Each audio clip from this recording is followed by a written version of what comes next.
Hello, everyone. I hope you're having a lovely day. My name is Apostate Aladdin. I host live streams where I get to talk to believers and those who have left religion about various topics.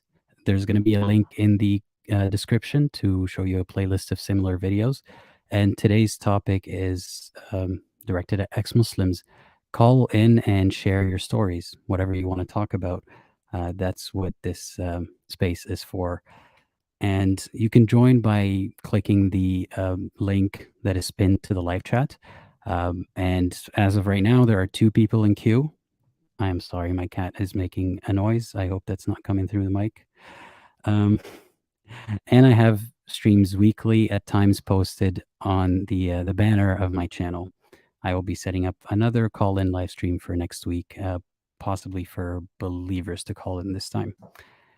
Now, without further ado, we've got 2 callers, and I think YouTube's doing something wrong because not a lot of people have found the live stream yet. So maybe I should vamp for another minute or 2. Now is not the best time, Apu. All right, let's just begin anyway. I have 2 callers in queue, and the first one is, let me check again. The first one is Basileus. I'm adding you in 3, 2, 1. Hey, how's it going? Hey, can you hear me? I can hear you. Hey, how are you? I am good. How are you? Yeah, I'm doing all right. I'm quite happy to be here. I came in today just to sort of just have the opportunity to talk to like a fellow ex-Muslim because I live in London, which is like a fairly diverse, multicultural city. So you run into Sorry, can I pause you Muslim. for a second? Is there a way you can switch the mic to a different one or speak a little bit further away from the mic or something? All right, let me see. There's a bit of distortion there. Uh,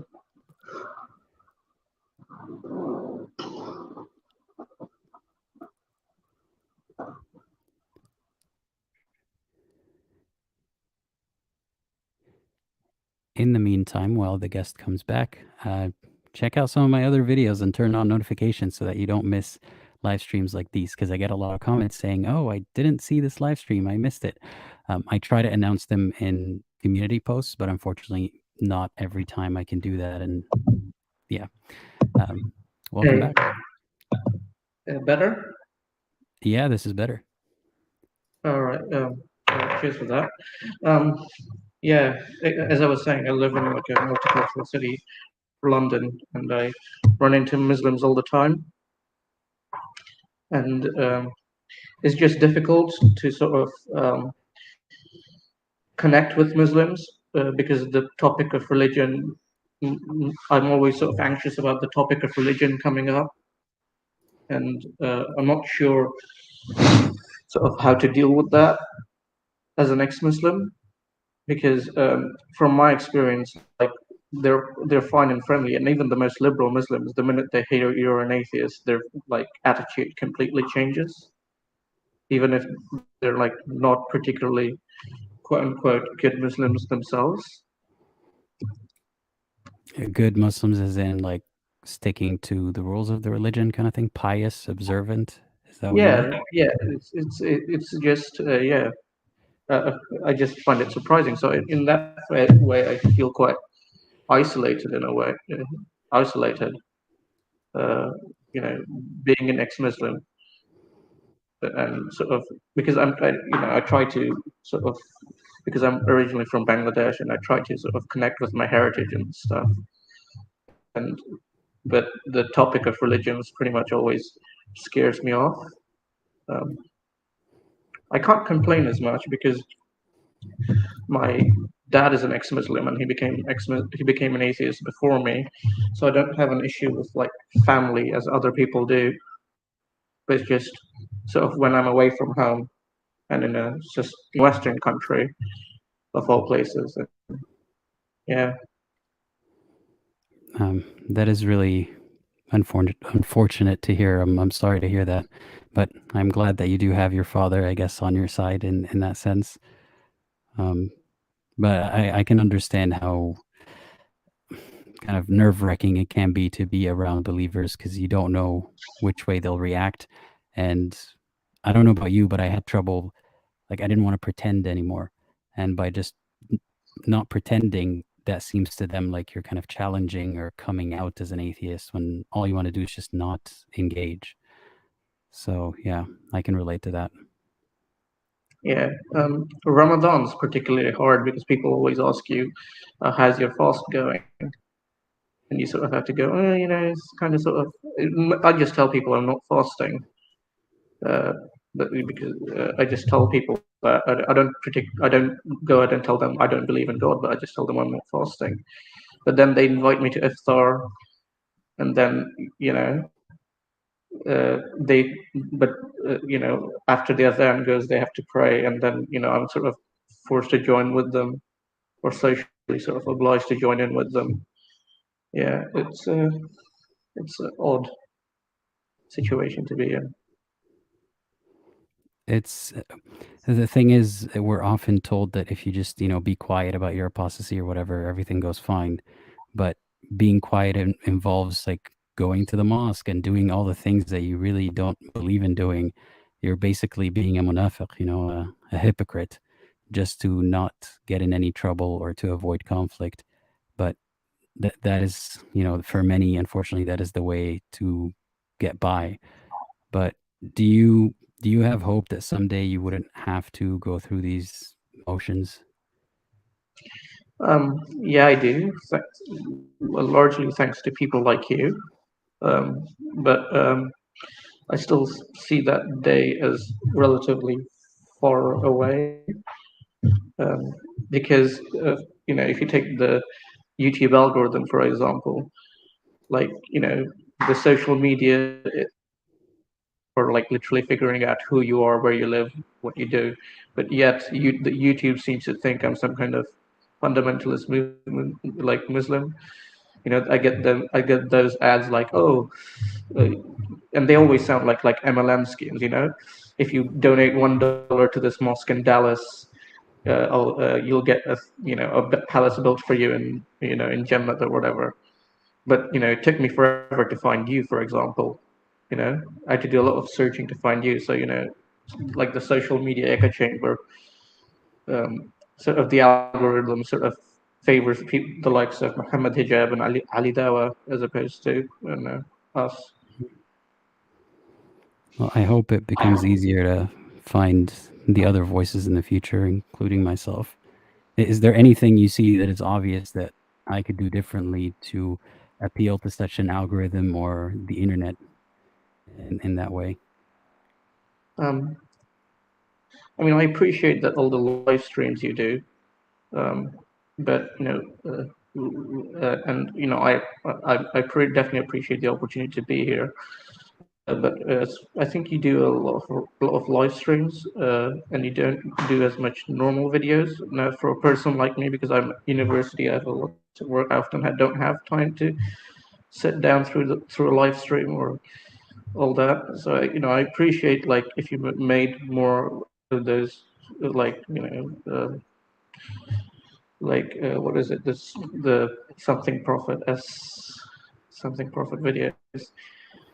Yeah, Yeah, but I do recognize yeah, yeah. I do It recognize you're one person, and they take a lot of time. yeah.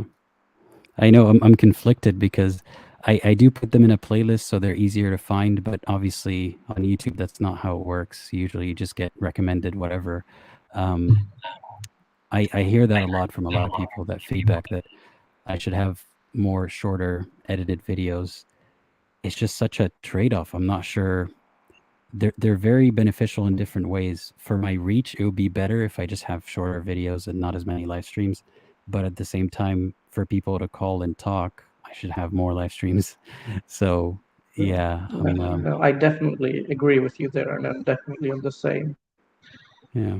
Uh, Another thing that Hopefully, I'll find a way to I'll find a way maybe in the future to have a channel just for live streams. But um, I think now it's a okay, little like too early in my channel. I don't want to start over with people not being able to find the other one. yeah, So, but yeah, yeah. that's a good point. Um, no, and part of me is just sort of me being cynical, is that uh, you do sort of have to be like chest thumping and go for like drama and all that stuff to sort of go viral on YouTube. Like that's how like people like these Muslim evangelicals get past, right? They always like put this video, like this controversial video attacking something, and sort of Muhammad Hijab's chest thumping that sort of gets in the way. And to an extent, I think like someone like Apostate Prophet has more reach than you, partly um, he because he sort of goes into conflict with them. But while but yet I sort of admire your respectful tone towards towards both believers and non-believers. So I want you to keep that tone. I don't want you to sort of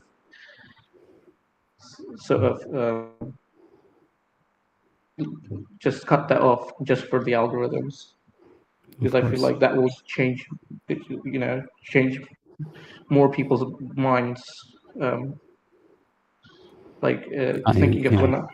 thinking of when I was questioning, if I saw someone like say burning or eating the Quran, I would be much less likely to listen to them as opposed to someone like you.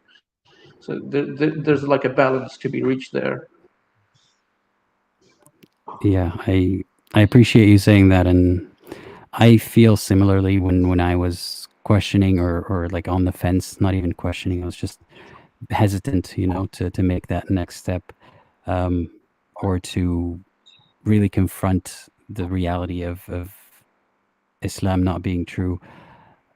Certain tones and certain people would make me less likely to embrace it or give it a chance. Um, I do, at the risk of sounding like I'm, justifying anything that AP does. I'm not really, here to speak on his behalf, but I know that in the beginning he was probably roped into a lot of these conflicts.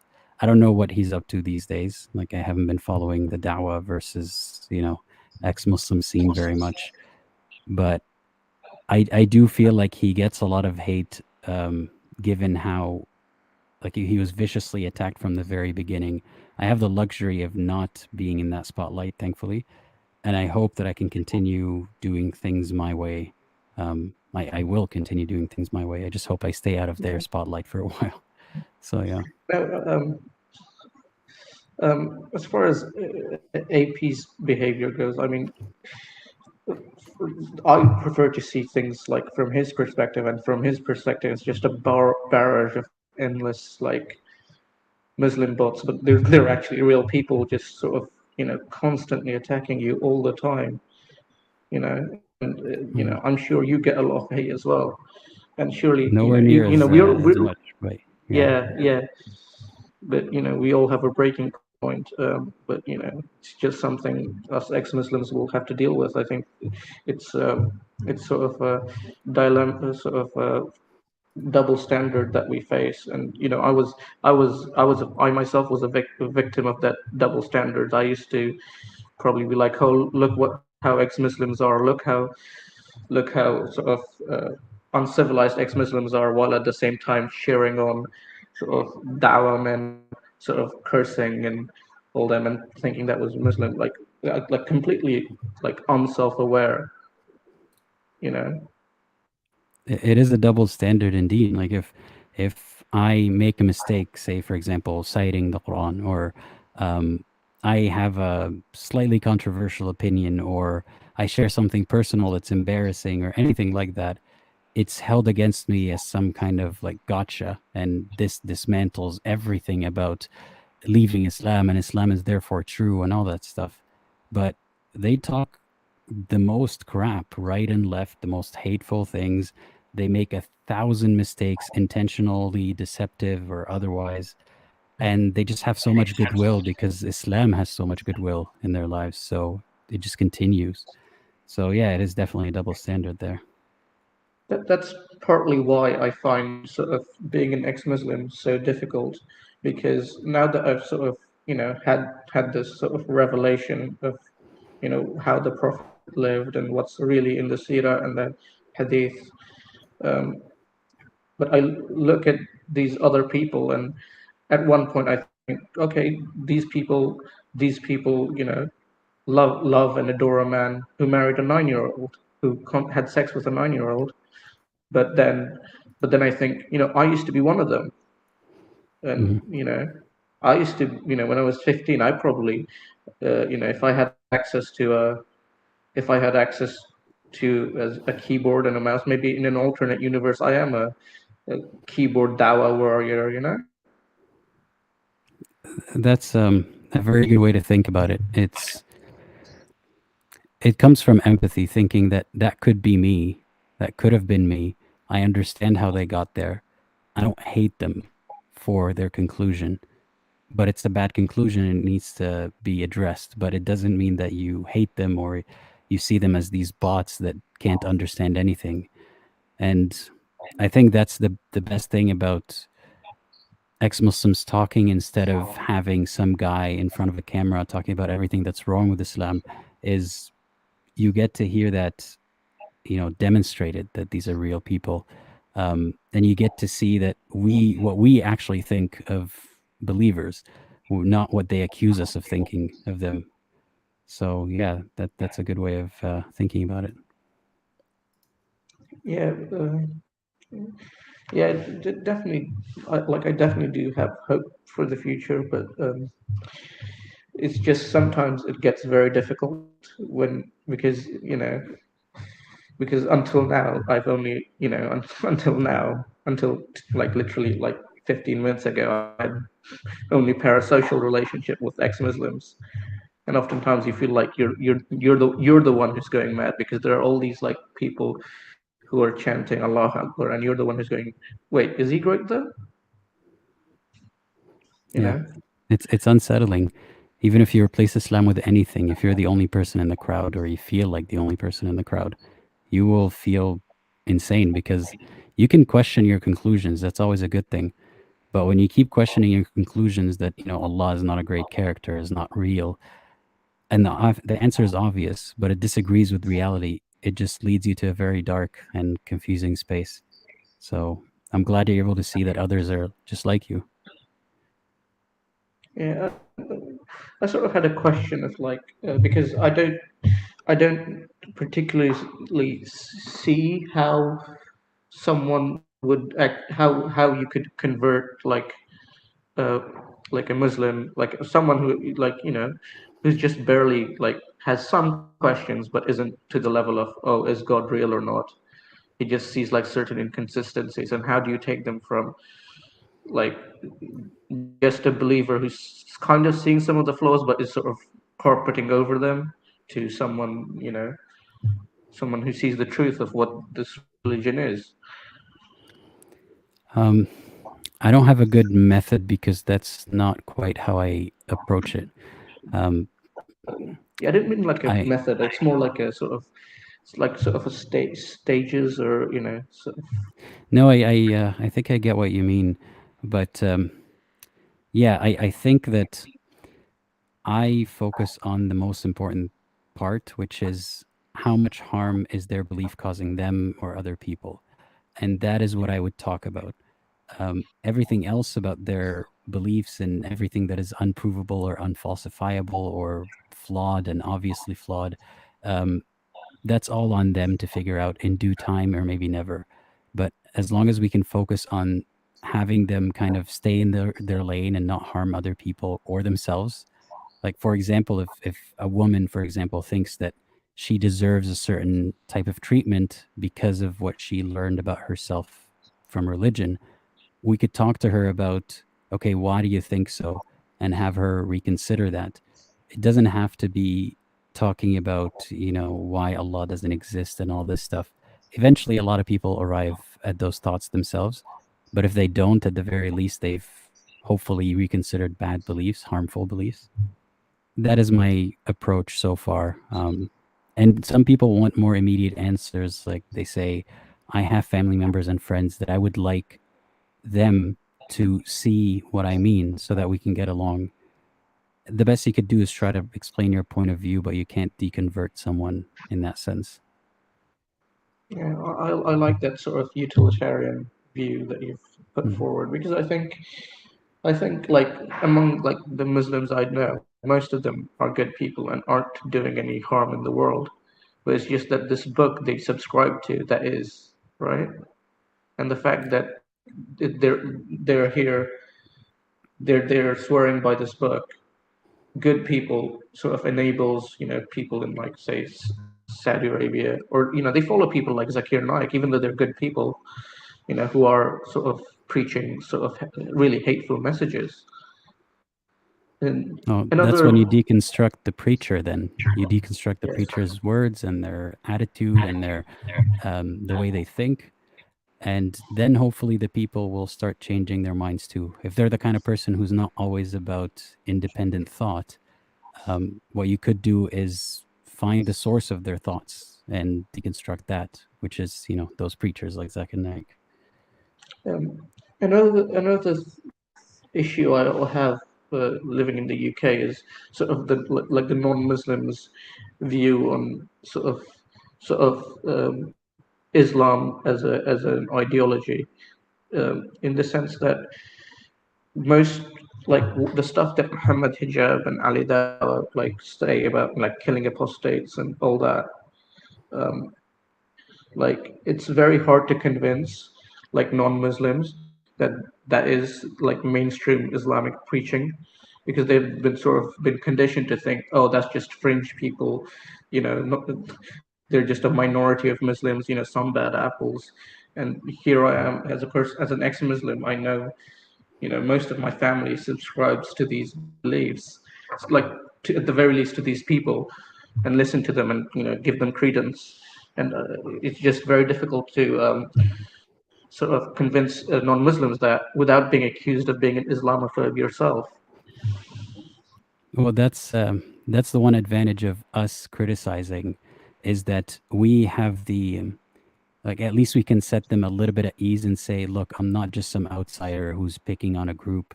I am actually part of the group. Well, forcibly not part of them anymore, but I was part of that group. So hopefully that gives us a bit more credibility for them to listen. But also, you mentioned Muhammad Hijab a few times. Recently, there was an article written about him about how he incited part of the violence that's happening in London between the Hindus and Muslims. So hopefully he's getting more mainstream attention and people are seeing it's not just some guy preaching at a camera with a few people watching. He has real life effects because of his methods, his message. So I'm happy that hopefully he's going to get what's coming to him, and that's not a threat of violence in any way. It's just the negative publicity. I want people to see it for what it is. That's all we're asking for. And any, you know, violence preaching or violence or any threats of intimidation or any kind of dog whistling that they do, I want that to be called out and I want that to be punished if, legally, if there's grounds to do so.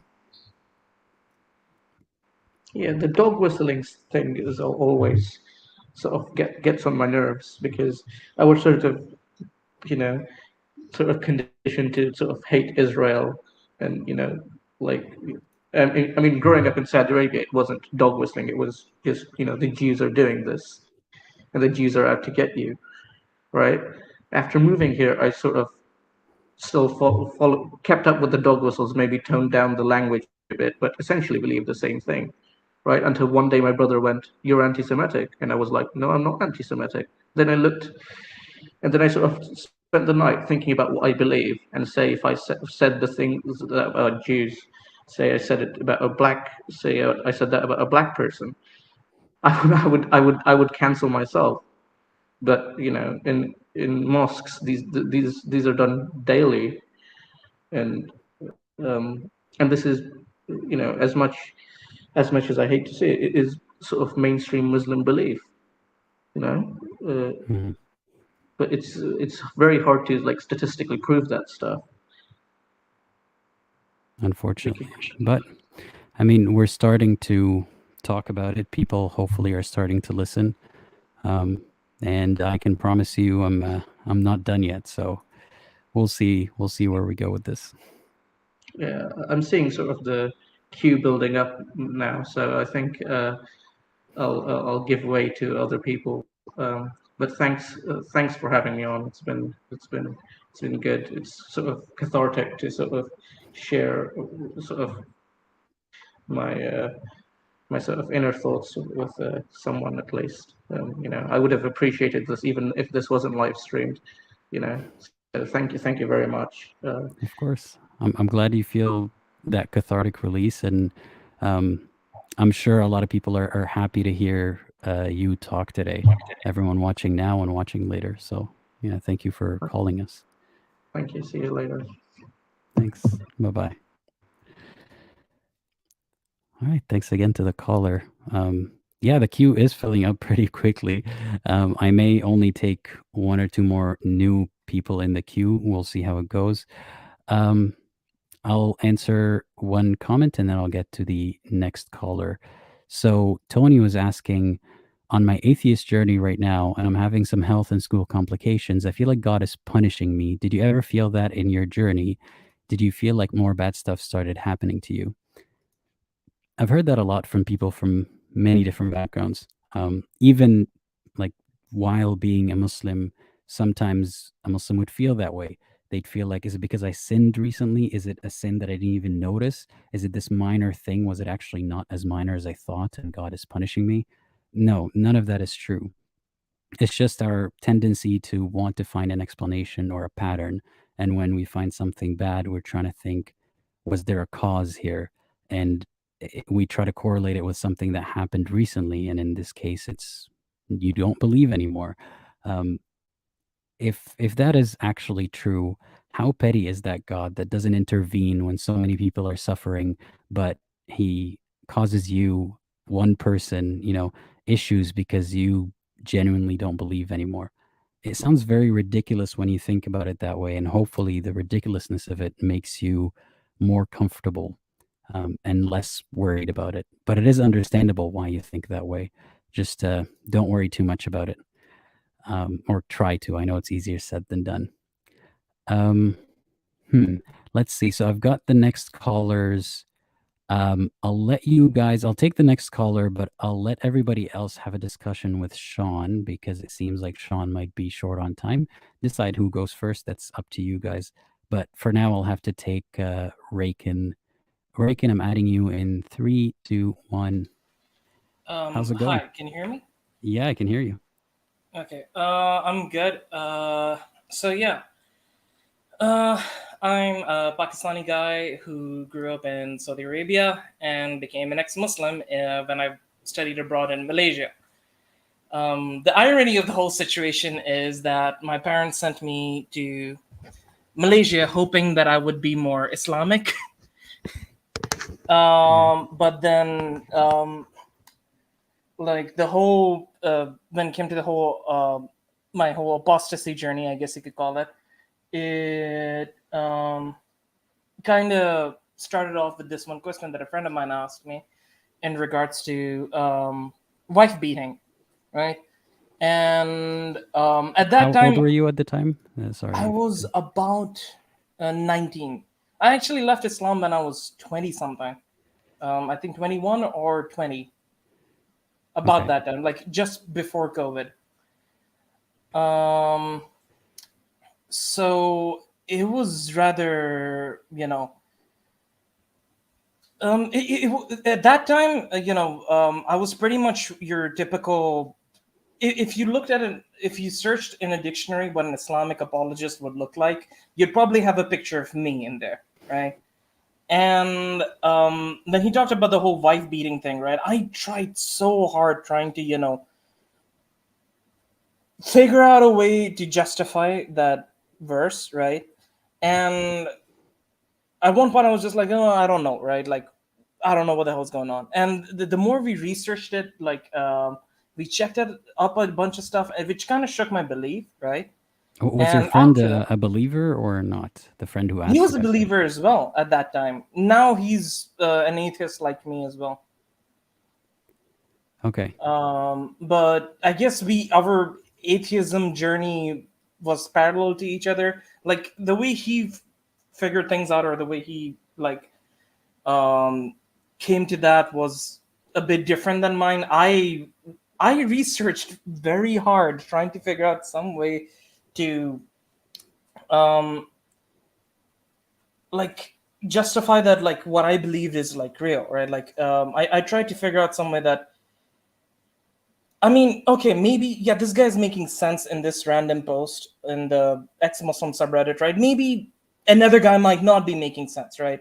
Maybe there's some other answer. Maybe there's something, right? I was bargaining so hard because I had spent 20 years worth of my life believing in this. And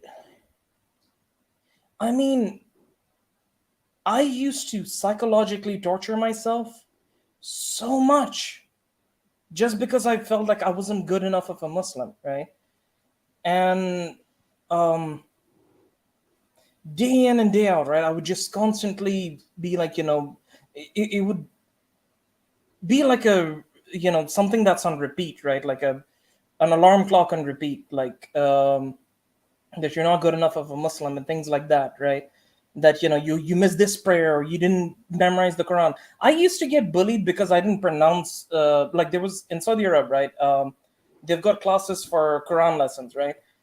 And I wasn't very good at pronouncing a lot of the verses, and I wasn't good at memorization, right? So people used to bully me for that, right? And all of that messiness that I'd gone through, right? The amount of like misery that they had to go through, the amount of like unnecessary pain and shame that they had to go through just because of the hijab. Like just the topic of hijab was such a cataclysmic thing, right? And all of that stuff, like, I mean, it had to be for something, right? But then eventually, like my mental faculties, like the my logical side of my brain, right?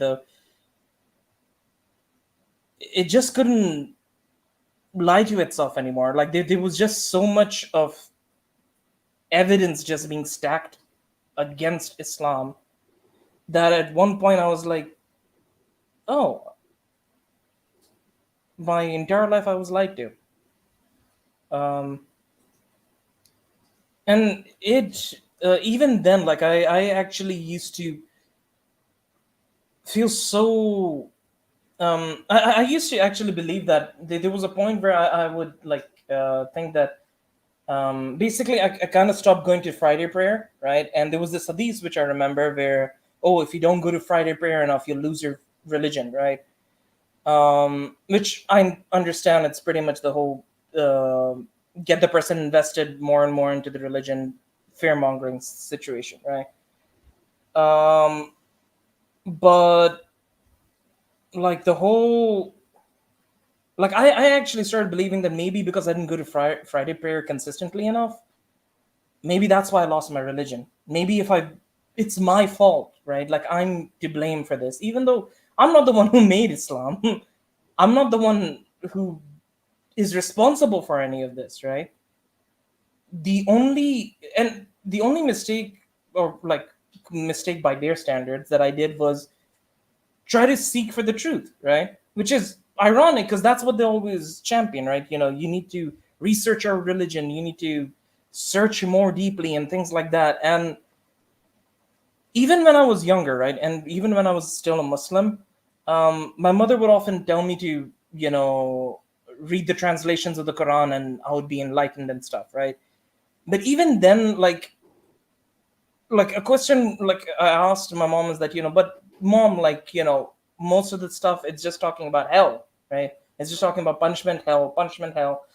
Like, where's the other stuff? And then she would talk about some other surah or whatever, right? Which is supposed to be wait, can you hear me? Yeah, I could hear you. Oh, okay, because I read in the thing, so never mind. It said that, like that some other surah would enlighten you or things like that, right? And well, it never did. And I mean, the thing that bothers me the most is the fact that that they get to say what they really believe, and you know nobody can point fingers at them. But if I try to, or they can even play the victim card, right? They can go that, oh, people have been abusive to me and things like that, which does happen, right? People do get racially profiled, and they do get mistreated and stuff, and I'm not in support of that. But the thing is, whenever we apostates try to point that out, we get silenced and we get treated like Islamophobes. I mean, so it's like we should support like Muslim community, and we should like be sympathetic towards them if somebody calls them something racist. But it's okay if we get executed in Saudi Arabia and beheaded, right? Like we don't talk about that. Like, how is that fair? People really don't understand the scale of these problems. I mean, not to minimize any suffering that Muslim immigrants go through, or even Muslim, they don't necessarily have to be fresh immigrants, but Muslims where they are a minority. But the suffering that ex-Muslims and Muslims suffer because of Islam in those countries, and let alone in the Middle East and in Asia, is dwarfs it. Like, it's impossibly hard to ignore, yet people do ignore it. Yeah. I mean, the number of times my own sister has been beaten, right, by my own mother. I mean, um, you know what? I'll actually share this story. Basically, one of my the reason I'm kind of hesitant in sharing it is because it's kind of like a son. So basically, my sister, right? She was in Saudi Arabia when she was a young child, or like a teenager or something, right? A young teenager, and she was just in the park, right? And my mother was there, and one of her older cousin was there and stuff like that, right? And apparently somebody molested her, right? And my cousin found out, and he told my mother. Rather than my sister, being consoled, and then like she being treated like a victim, my mom took her to the storeroom and beat the living shit out of her. And the fact that I have to stay silent and respect them, right, when they get to do all of that, right? And not only that, right, that the fact is, I have to keep what I really believe in, and I still have to lie to my mom that I'm going to Friday prayers, that I'm trying to improve the amount that I pray salah and things like that. I have to lie about all of that to my mother, because if I tell her the truth, and especially if she's in physical like proximity to me, she might genuinely try to kill me. And I wish I was exaggerating in that regards, but my father would disown me. I would be homeless. And I mean, but then at the same time, if I criticize, like if I openly and, without euphemisms and without, because whenever I try to criticize or like discuss religion with anyone else, or like especially among my more liberal Muslim friends, right, I always have to say, oh, other Abrahamic religions are like that as well. Oh, Christianity has this issue as well. Judaism has this issue as well. Over and over again, just so that, I can be the good apostate, right? I have to be that cute little puppy. I can't be honest and tell them that, your religion is very damning. I know you don't believe in those things, and I know you don't agree with those actions, but this is what it is. And I don't care about the other Abrahamic religions, but I always have to pretend and act like, they're of equal levels of toxic or I'm equally concerned about them in those discussions. But like, because otherwise, again, the Islamophobe label is just so easy to put on people these days. It's just so and like recently, like there was this discussion that I had, or argument, I guess, online with a bunch of people on a post in regards to the Iran situation, right? Because somebody was comparing Iran and Saudi Arabia, right? And I mentioned about the apostate executions that happen in Saudi Arabia, right? And a lot of the horrible things that happened there. And people just started denying it, saying that, oh, I didn't see it, so it's not real. Like, buddy, one Google search and you will find several case studies where apostates have been beheaded in your country. They chopped up a man in a different country. Like, what makes them think that they would be watching an execution and like it would be, it would be that easy to in their face all the time? It's just denial. Yeah. And it's frustrating, right? Because so like I support their right to, practice their belief and whatever. Okay, I will criticize them and their belief because, in all honesty, I think Islam is one of the most violent religions that is active right now, right? And because again, it is in their scripture, right? Like, I've read the scripture, I've done my research, right? Like, people who were like, oh, you haven't done your research. I have, but you still won't believe me, right? And they're allowed to believe and practice whatever they want freely, and everyone's in support of that. But the moment we apostates want to have that same right, no, no, no, no, no, you don't. You didn't do a freaking PhD and memorize every verse and read every tafsir in existence, right? You didn't memorize every hadith from Bukhari, Muslim, Abu Dawood. So you don't get to leave unless you do that, right? And heck, even if we did that, even if there's some guy out there who did that and then still said that, no, I think it's not real, they would just say he's not sincere. I mean, and it's such a frustrating no-win game. Like, and I'm not even asking them to leave Islam, practice your religion, right? But don't kill me for not doing it.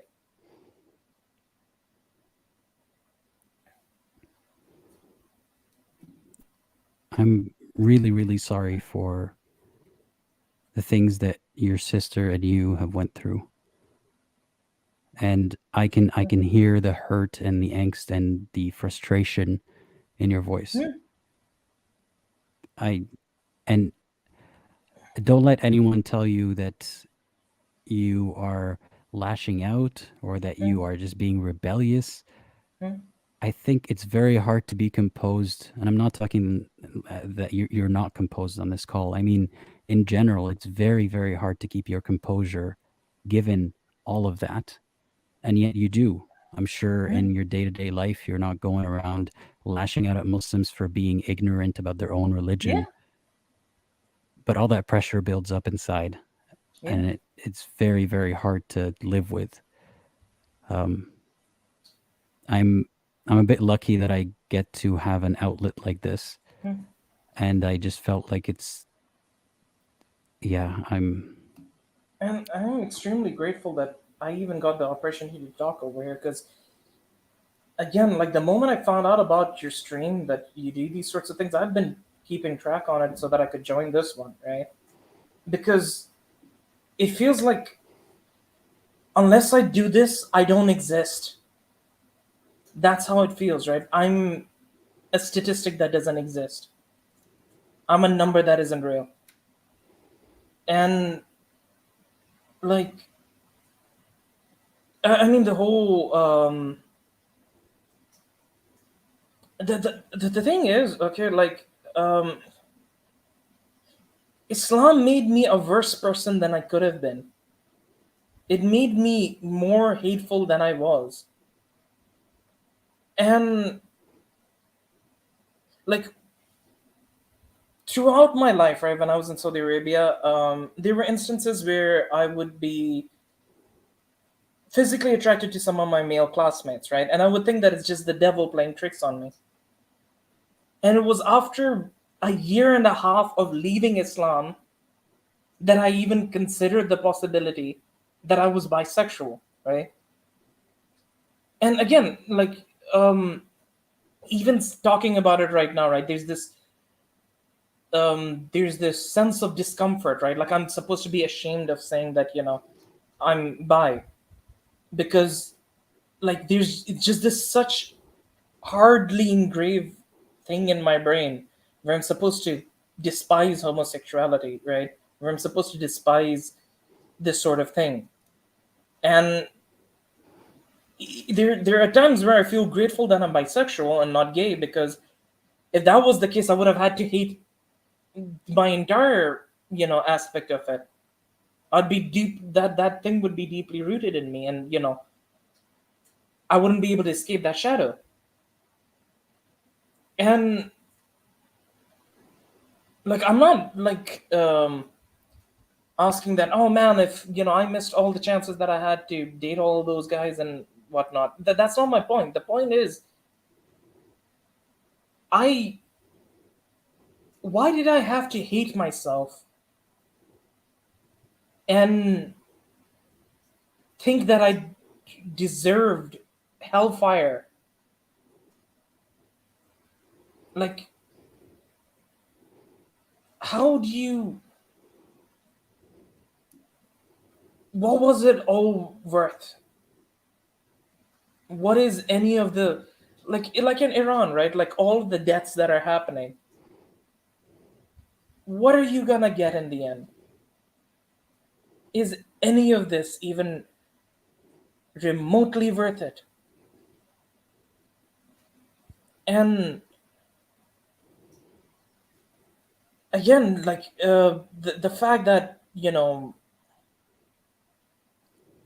like the number of people, like at times when I scroll through the ex-Muslim subreddit, right, the number of people who who's so terrified, and the number of times I have to advise them that, oh, do not let anyone know that you're an ex-Muslim, or that you're losing your faith, or that you've lost your faith, right? Stay silent about it. I mean,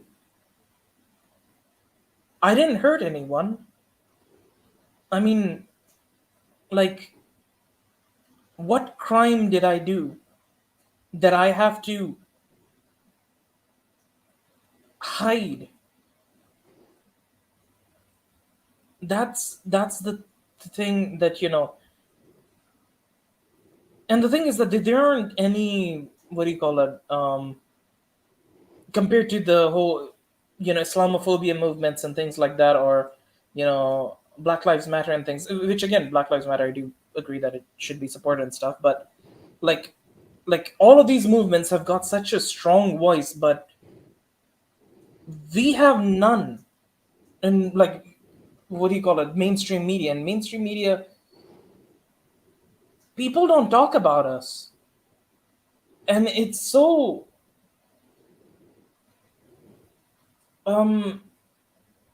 there's like a part of you that just kind of thinks that maybe it's that's how we're supposed to be, right? Like that's our design, that we're supposed to be the silent minority, that there is no other pathway other than that this is what we deserve, sort of a thing. And I guess that's the partially the Islamic thinking, that because again, Islam has that typical thing that you deserve this bad thing. Every single minute, there's everything that's bad to you, you deserve it. And Allah isn't wrong, and He can never be wrong. Which, and again, like like some of the videos which I saw when you've talked, like of Yasser Qadi, Zakir Naik, and all these guys, right? Is just so infuriating when they strawman us, right? Like as though our only issue is, oh, we want to drink and be high. I have never done a single drug in my life, and I don't want to. What about me? Do I not exist? Am I in an alternate dimension? And um, there, wait, there was another thing. Oh yeah. In regards to how insane things can be in Saudi Arabia, right? Because Wait, but I went before we home. move to that topic, Sure, sorry to interrupt. no problem. I just wanted to say, I know you're feeling a lot of grief right now. All of this Mhm, suffering, yours and other people's, and your 20 years or so, was it all for nothing? On the flip side, though, not to sound like a cliche, glass half full kind of person, but you're very young and you figured out where the self hate is coming from. Some people go 40, 60 years not figuring it out, and then they have to deal with a lot bigger of a loss. And that is not the end of their life for the world either, but it's a lot easier to deal with it now, though it might not seem that way at the moment. Um, and I am glad that you pinpointed where that self hate was coming from, because it's more obvious when there's some kind of I don't want to use the word enemy because that's not the right word, an instigator on the outside. mhm, That's obvious when you see a person who talks a certain way, looks a certain way, treats you a certain way. That's obvious that that person is not good for you. But it's so much more difficult to realize that you are doing this to yourself, not to put responsibility on the person mhm, doing that to themselves as if they're the one to be held responsible for mhm. these bad beliefs. It's because of indoctrination. It's because of the religion. But you recognize that. So I hope you're able to find the headspace to celebrate that to some extent. To be honest, like like after I left Islam, that's actually when I started living. I would say I didn't live until then, and I have been very proud and glad of this decision of leaving Islam. It was one of the best decisions I made, besides trying to talk to a therapist. Um, but a lot of the bitterness that is in this conversation comes from the fact that, I've managed to escape, but the thing is, my mother, my sister, they haven't. And I can't even try to rescue them, even if I wanted to. That's the thing that, you know, cuts so deep, right? Like, I've managed to, like, I'm very grateful for the fact that I've gained the sort of, freedom that I have now, right? From myself and from this religion. But,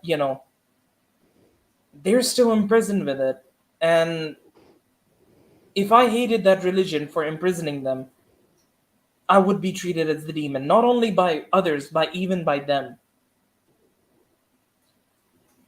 Um, but yeah, I'm very, very lucky that I managed to even talk to the people who I did, see the different perspectives that I managed to. And I've got to say, the internet has been one of the best things that's happened for us for this.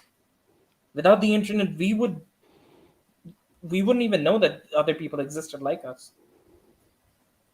Um, but I yeah, think the internet is going to be like the biggest accelerator of this movement.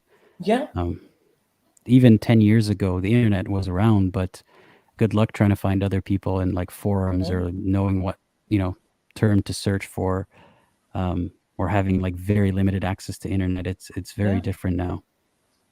It's going to be the end. Like this, it's not going to be an immediate um, end, but it's going to be a slow kind of fizzling away of mhm, this religion's control over people. But I know it's going to take time. quite a lot, sadly. Well, you mentioned how someone like Yasser Qadi, they would strawman the hell out of what an Mhm, ex-Muslim is, and with no one there to yeah. oppose them. What would you hope to see in that regards, like in the feasible, like short-term future? What would you hope to see as a response to that? As a response to that, Or as a mitigation or reaction to that? I think the problem is the ideal situation would be, that actual apostates, right? Not these strawman entities actually get to voice their, criticism, or like voice their opinion of all those things that they, tag us with, right? Like if, let's say, a mainstream media source, like CNN or whatever the hell, right? Like some big stage actually shines light on, an apostate who's very good at, vocalizing, and who's very good at verbalizing their issues with these sorts of things. And like we have our own, like, I guess, champion equivalent, right? Because they've got their mega preachers and stuff, right? But we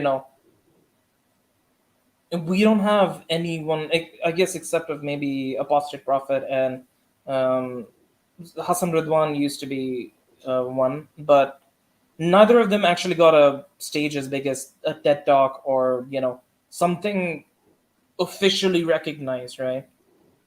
Where you know we get to counter whatever the hell they're saying. Like they get to say whatever they want on that stage about us, and then we get to pop up and disprove them that this is what we actually believe. I guess maybe in a debate form, I guess might be the best, but these sorts of people usually don't debate, apostates who know what they know. They usually try to find the easy, and heck, a lot of the times they don't even debate. Like I don't think I've seen Zakir Naik debate anyone. Half of the time he's among his own people, and just one random dude pops up, asks a question, he doesn't even answer the question properly, and everyone cheers, and then he moves on to another. So the problem is these guys are too dishonest and cowardly to let something like this happen. Well, then how do we deal with them given their tactics and given their approach and their strategies? That is actually a very difficult question, because I guess maybe, because the thing is, if we went down the road that have appearances on CNN or something like that, right? If any apostate popped up and they tried to talk about their issues and they tried to talk about their concerns with Islam and stuff, they'd be labeled a right wing Islamophobe and etc. etc. Even if they're not any of that, right? All the you know phobes and like racism, whatever the hell tag that they have, like a negative tag, they'll just stab, just label them with that. It's just that it's a slow win. There's no quicker leap forward, because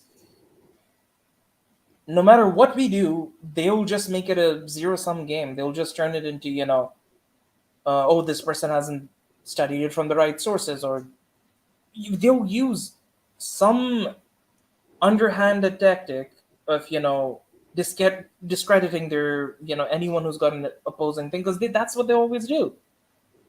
And I guess the only thing that we can do is just voice our opinion and hope that somebody listens.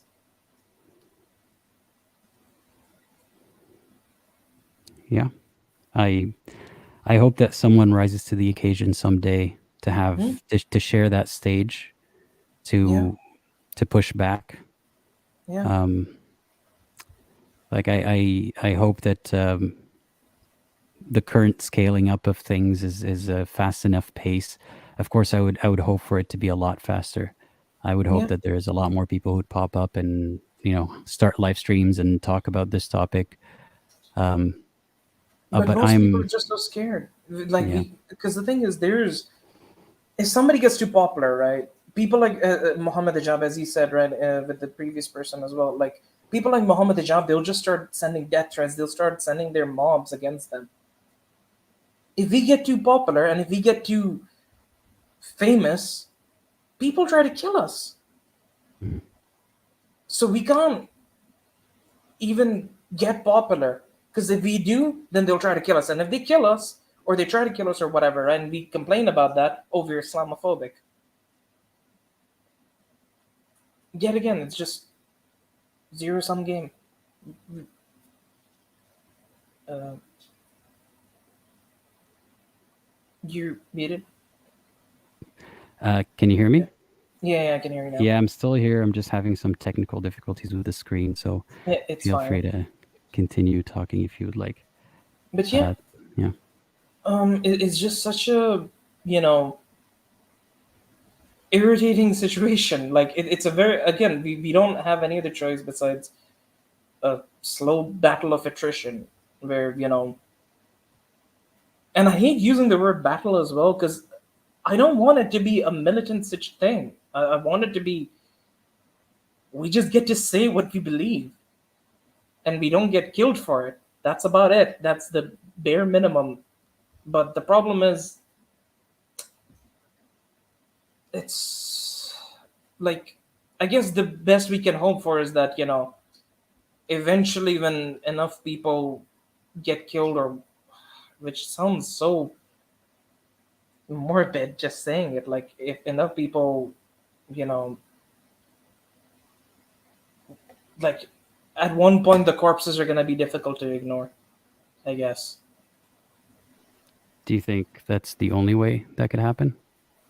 Hopefully not, to be honest. I hope things like, you know, the Iranian revolution and things like that, it kind of gives us apostates, you know, a stage to be heard. Like, you know, that, you know, people no longer, you know, just go, Islam is a peaceful religion, and, you know, these are guys are just bad apples thing. um but it's very difficult for that to happen. It's gonna take quite a while. I don't think it's gonna happen, it without some massive sort of, you know, some drastic event. I don't think we would actually be getting to the point where apostates get to freely talk and, you know, would be heard anytime soon. It's gonna be a slow crawl. I don't know if I agree or disagree, because Mhm. there was a huge boost during the pandemic, Hmm. right? People had more time to sit at home and think about things. More people started talking about the topic online. I don't know how it's going to accelerate in the future, if it's going to get a bit stagnant. I really don't know. I am frustrated with the speed of how things are going, not my channel personally, but just in general. Um, and I hope that someday someone takes that stage, because I hope I do if I can, but I don't necessarily want it to be me. And I'm sure you can understand Yeah, why. yeah. I Th- wouldn't want it to be me either, as much as, you know, as um that's just too much of responsibility, and just so much of risk as well, like which shouldn't be the case, but it is. Yeah. Every time I hear someone talk like you about how passionate they are about this, about how they want to see this change at some point in their lifetime, about how frustrating it is to just be on the sidelines, kind of all of us, in a sense, are. It just pushes me further and further into wanting to commit to doing this. And I hope that I can find ways to bring it further than just YouTube, bring these stories to some kind of mainstream platform, but it's going to take a while. Yeah. The other thing is, most algorithms usually try not to push content like this, because they either want it to be fantastical, like, you know, very energetic, like the way Muhammad Hijab usually goes all, oh, you know, ex Muslims argument destroyed or things like that, right? Unless it's sensational, most algorithms just don't push these things, which is again another layer of frustration. Well, But that's the thing. I've always sworn that I don't want to make my channel about debating these dawah men. You know, like look at every week would be like, look at what he did, look at what he did, or like fight me kind of thing. Because I think there's a lot more that I want to say. There's a lot more that this time right now I could be spending making some stupid response video or something. This time is better spent doing other things. But yeah, paradoxically, or like I don't know, ironically, if I be doing that, I'd have a bigger reach than I do now. But is it the right reach? I don't know. Maybe it'll reach more people, the right kind of people eventually, because it's a big improvement in viewership. But it just feels so wrong and it's so taxing, and yeah, I don't know how to fight fire without fire. You know, it's very difficult, and I think maybe like others were saying, I need to pay more attention to the shorter videos because that's what goes far, without sacrificing, these live streams right here. yeah, But I guess you could make some YouTube shorts and things like that. I've tried, but shorts are very tricky because usually the general public shorts are pushed to the general public, and usually they don't really care about some ex-Muslim stuff, or it would have to be very generic and God oriented, and then now I'm talking about something completely different, Yeah. so it's difficult, but I hope the animation stuff, I'm trying to do more of that, because at the same time Okay. it's showing a lot of issues with Islam, but also in a more attractive way. Yeah. Yeah, we'll see. But I hope that you got some relief from talking about all of this. It was, it felt really good. But wait, there are a few other things that I want to talk if it's okay, Sure. Yeah. or do I not have enough time? Let's give you 5 more minutes before we go to the next call. Okay, sure, no problem. Because I do apologize for the others. I did consume quite a bit of time, but yeah. That's okay. I'll just push the live stream longer. That's what I Thank you. usually end up doing. Yeah. Okay. So the thing that I wanted to talk about in regards to the casual extremism in Saudi Arabia, right? Like, so we used to have this teacher who's your typical super Islamic guy with a beard and everything, right? And he was an Indian or Pakistani guy, and he's usually the go-to example that I use in regards to how horrifying this religion can be, right? And so this was around the time where the artist who drew the cartoon for the Prophet Muhammad, like somebody broke into his house and then he axed him, right? And that teacher quite casually just said that the guy who killed the artist was a good person. He said that what he did was right, and that was that's the thing that you're supposed to do, as though it's like as a matter of fact sort of thing, like gravity exists, so that's why things fall. But and he's like, if somebody makes fun of the prophet, chop them up. And It's like a matter of fact thing in exactly. many of these countries, and it's not just Saudi Arabia. For those who think Saudi Arabia and Iran, they always think of these two countries as like the exception or something, or that things are so extreme that the rest of the Middle East and Asia look very different. This is a very common sentiment in many places. They just say like, okay, no, they shouldn't have done it vigilante style. They should have let the country, well, in a Muslim country, they'd be executed, but you shouldn't just go out and do it with your hand. That's like the moderate opinion most of the time. Yeah. The other thing is that was actually something that he also said as well, right? Something down that line. And the other thing is that if people want to know how messed up things can get, just check the blasphemy laws in Pakistan. There have been so many cases where people have been, executed by mobs, literally stoned to death, right? burned to death just because somebody spread a rumor that that person said something bad about the prophet.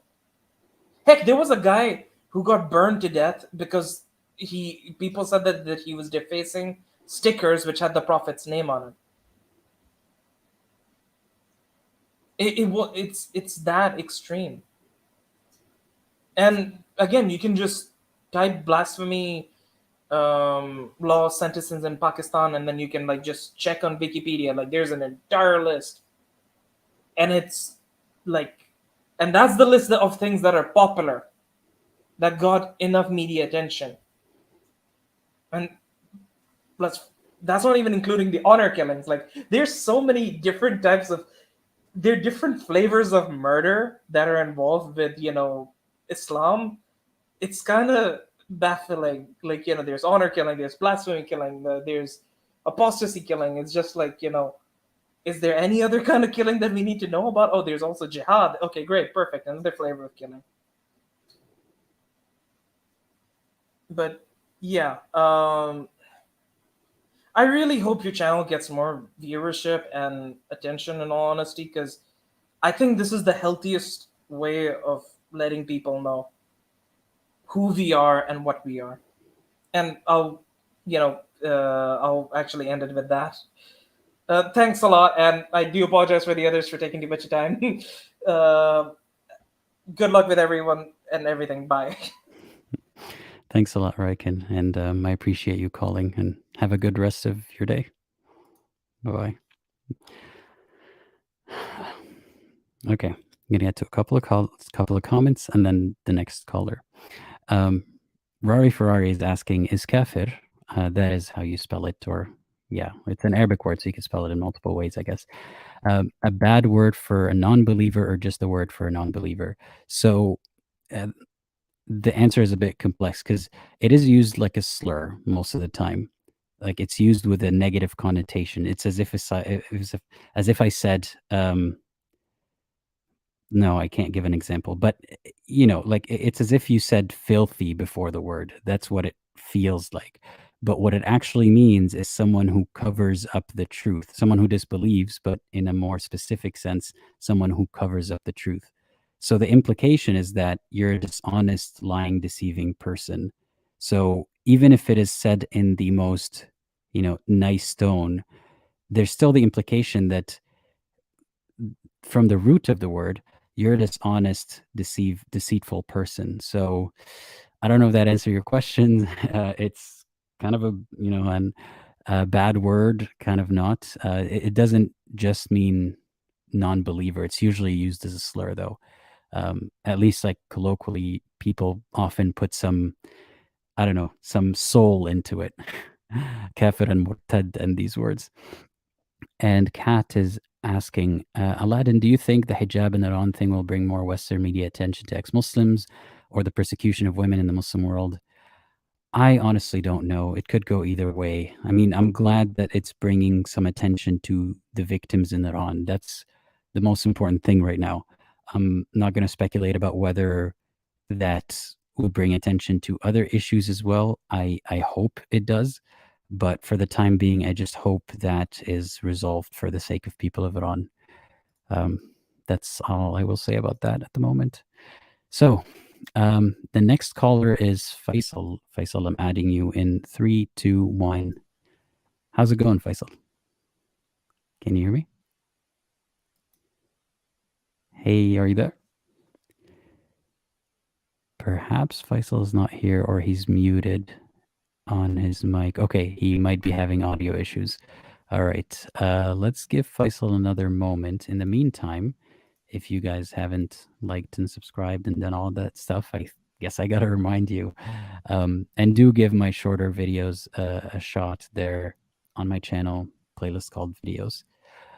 Okay, so Faisal might still be having audio issues. So how about I take the next caller after Faisal? And okay, yeah, we'll do that. Potato, I'm adding you in 3, 2, 1. Oh, wrong person. Sorry. Hi, Potato. How's it going? Hi, Aladdin. I'm good. How are you? I am good, thanks. All right. You've been on the channel before, right? I don't think I've ever joined on a call over here before. I've been in the comments. You've commented a lot, yeah. Yeah, I've only joined one call before with Secular Spirit. That's where I heard you. Okay, yeah. All right. I don't even know where to begin. So I guess I'll just give a brief introduction about myself. So I am an ex-Muslim. I left Islam a couple of years ago. So I'm originally from the Middle East, but I moved to the West a couple of years ago for college.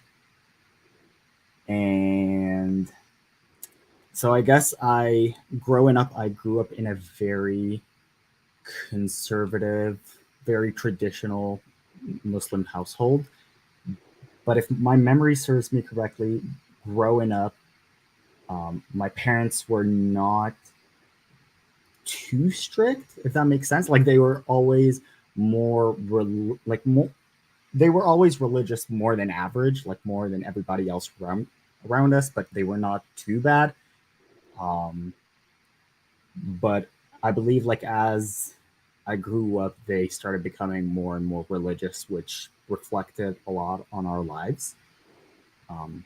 So like I obviously, like growing up, I had a lot of questions, and I was surrounded by Islam like a lot because like my family was like slowly getting deeper and deeper into Islam.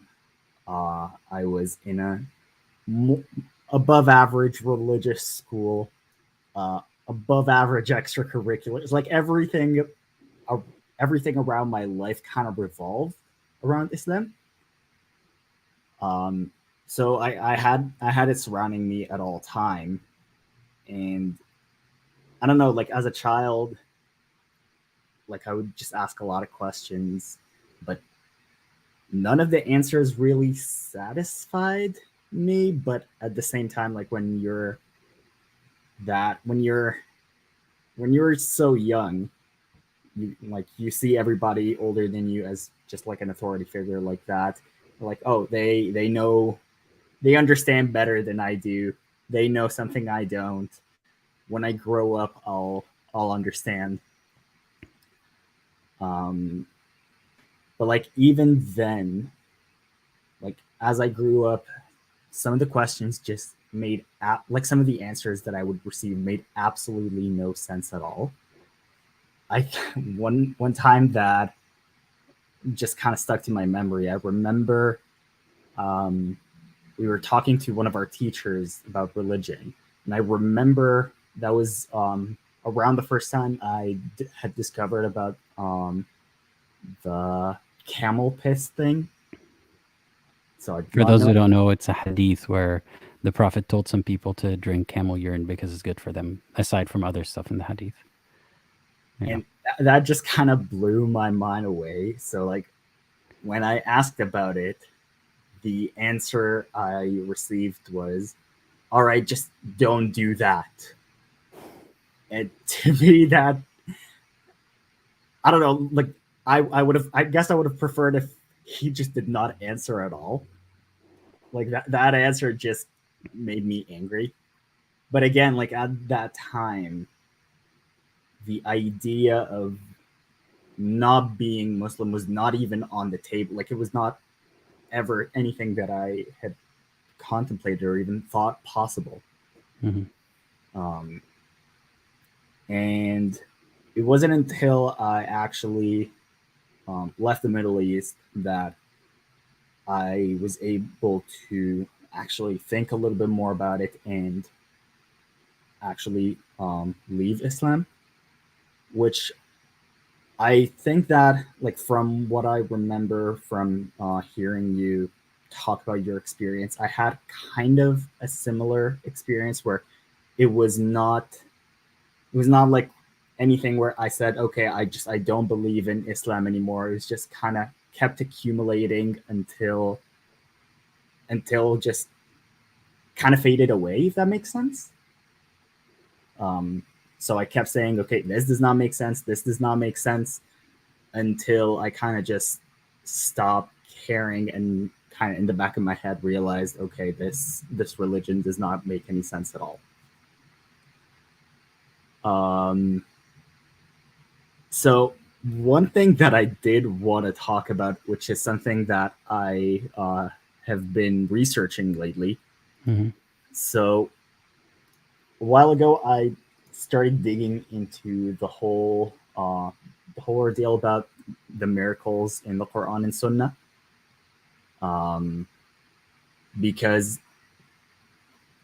it was something that I did not really think too much about, like right before I left or after I left Islam. It was not like one of the main focus points until, I don't know how it started, but I came across some stuff online that kind of just grabbed my attention. So I just wanted to learn, like, okay, how did the whole scientific miracles thing happen in the first place? Mhm.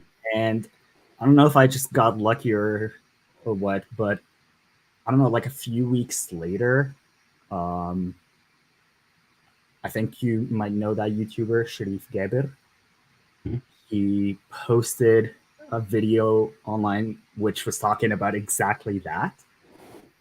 He was talking about, it was a video about Zakir Naik, but he was talking about like how that became a scam in the first place, and, or sorry, not how it became a scam, but how it is a scam, and like just talking about the different miracles.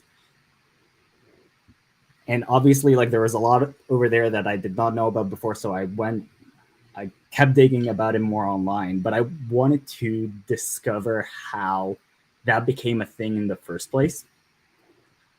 So I started like reading from like Muslim websites about like the sources that they use, and then The so-called like very famous scientists who, discovered this and said the Quran is amazing and all that kind of stuff. exactly, which eventually led me to I don't remember what his name is. It was a channel on YouTube. I came across it from Hassan Radwan's YouTube channel, I believe.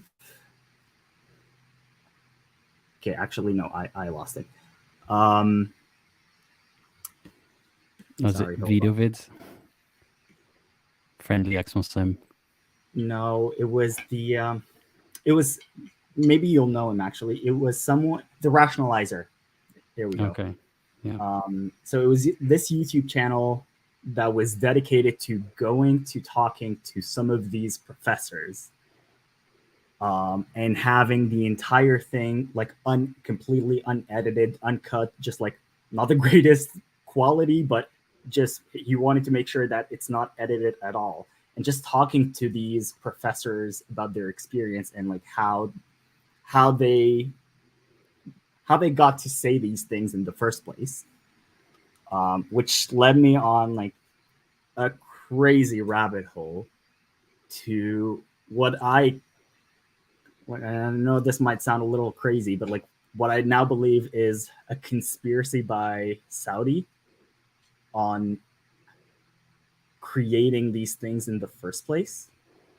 You're not the first person to say that, by the way, that a lot of these scientists were like, invited for a Saudi conference or something, and then their words taken completely out of context, just to make them seem like they have that position or they're pressured into taking that position. It's something that I did not know about before, and it kind of just blew my mind again. Like, how when you first leave Islam, there's like a huge glass wall that just shatters, but there's still like little bits that are still there that That's just a great analogy, by the way. thank you, because it's exactly how I feel. Like the big wall is down, but there's still bits and pieces that keep falling with time, and it still kind of blows my mind, still kind of hurts, because you can't. I'm seeing Faisal saying the Illuminati. Well, he's probably talking about why he got disconnected, but yeah. It's not something that I like. I never thought I would ever be in a place actually saying this, but it's like when all of the evidence is there showing that, oh, they actually, like Saudi actually planned all of that stuff. They knew exactly what they were doing. They got the right people at the right places. They created an entire institution just for that reason. And yeah, that was just something that I was stuck on for a couple of weeks. See, I would love to see some kind of like Vice video about, digging deep into this and looking at this grand conspiracy kind of PR campaign. It's propaganda and it worked, but no one's really digging too deep into it, at least in the mainstream. It's not something that's talked about because nobody cares. Muslims are just parroting the same points about scientific miracles, and there's no audience who wants to listen to how this is all, a conspiracy to make Islam look more legitimate than it actually is. Nobody cares, and at the same time, like, people are also scared to say anything about Muslims for the same reason, like all the other callers were talking about. People are just afraid to hurt Islam in any way, to get canceled, be called Islamophobic. Mm-hmm. Like, I would love to see something like that online, but I even remember one time there's this YouTube channel, I believe, called Jubilee. Mm-hmm. So they have this series of videos where it's like two sides, like three people from one side, three people from the other side about like a certain topic, and they're just debating it. Mm-hmm. So like I made a comment saying like how I would love to see something about that, like for Muslims and ex-Muslims, and the comments were just like, oh, there is no I got one comment saying there is no conflict between them. I was like, okay, I don't know if you're talking from a place of ignorance or if you're choosing to be ignorant, but this is just kind of frustrating that you're saying that. Well, there is no conflict because they win. Like, there's no room for conflict even. They just by default win every time. So it seems on the face of it that there's no conflict because no one's advertising these things. I guess that's one way to look at it. I don't know. It's just, when you were talking earlier about how you want to see more mainstream stories talking about ex-Muslims, like all I was thinking about is like, okay, but what could we actually do? Because I don't know if any news reporters or news channels would be interested in anything like that. I don't know if they would feel safe talking about anything like that. I think we just need to find the right people who will, try. And then once we see that it's unsafe, that proves the point. And perhaps that's going to accelerate the rate of, dispersing of this information. When people see that it's actually happening, that Muslims are indeed trying to lynch the people who talk about these things. Who knows? Has it already been proven? I mean, like, well, like the previous scholar was saying, maybe we just need more numbers. Like, unfortunately, maybe it just means that it's going to take a while and some sacrifices, not purposeful, but it's going to take some victims to eventually, hopefully, get some attention. But I hope there's another way. I hope so, but I don't know, because when I'm like, I think you remember this, when the whole India thing happened after, I forgot what her name was, but that Indian politician was accused of insulting the prophet. It was a couple of months ago, I believe. Nupur Sharma, I think. Nupur Sharma, yeah, thank you. Yeah. When that happened, I was very curious to what she had actually said. So I tried looking it up online, because every news channel that I could think of was covering that story, but not saying what it is. One of them Yeah. said anything about what she actually said. They just said insulted the prophet. I was like, okay, but what does that actually mean? Like, why is the BBC, why is the CNN saying she insulted the prophet, but not even just like, even if you don't want to say the exact words, just describe it. Just say Yeah, something. they can use whatever lingo they want. Say, accuse the Prophet of Islam of having inappropriate relations with a minor, something Exactly. like that. There's Yeah.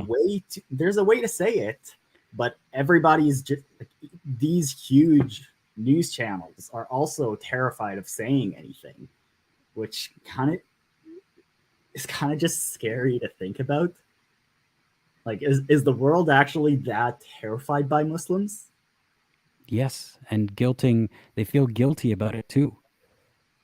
That's the confusing part. Yeah, all the I was gonna say yani, all the uh, and I don't mean this to insult any person, any Caucasian person out there, but the amount of white guilt that I've seen, the people who are like policing themselves, feeling guilty about what their ancestors did, and then overcompensating by feeling bad that they might be afraid of Muslims, therefore they're not going to be afraid of Muslims. They're not going to touch Islam in any way.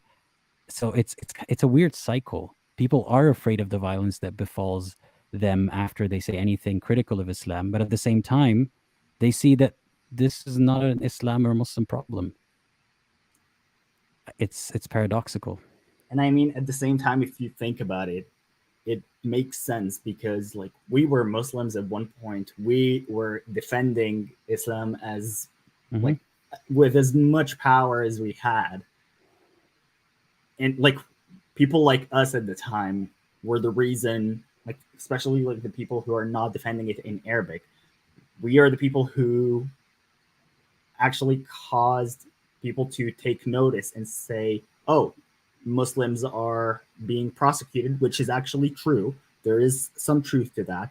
Muslims are being discriminated against. Muslims are a minority in the West, and they're not all bad. But the idea that Islam is still an ideology that can be criticized without targeting the people themselves kind of just got mushed into it. So now criticizing Islam is the same as saying all Muslims suck or all Muslims are terrorists. Which is never anything that we say. That is the classical response by saying, how could there be 1 point whatever billion terrorists? I'm like, who said there are 1 point whatever billion terrorists? It's very frustrating indeed. And I've called it in one of my previous videos, especially when they come out and make very open threats.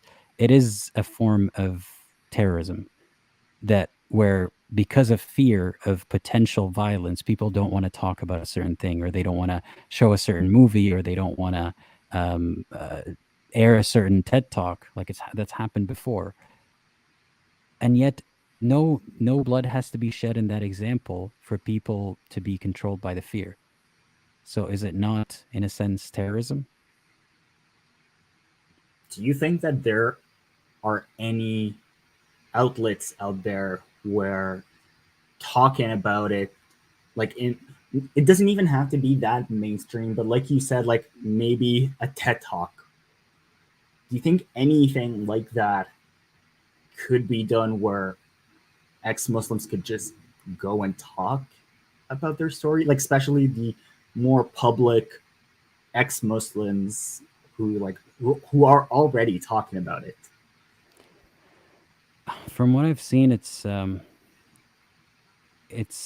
rare. There are events, but usually they're aligned with, say, for example, the political right in the U.S. The kind of support that, I mean, like the far alt-right movement and stuff like that. Mm-hmm. There is a space there, but obviously that's not the voice that we want. Yeah.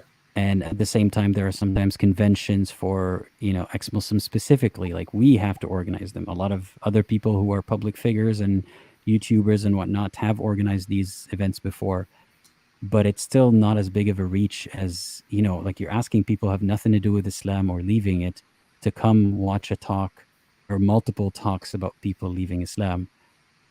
they're not always interested. So you have to mix it up. It has to be in an open forum. That's very difficult to find.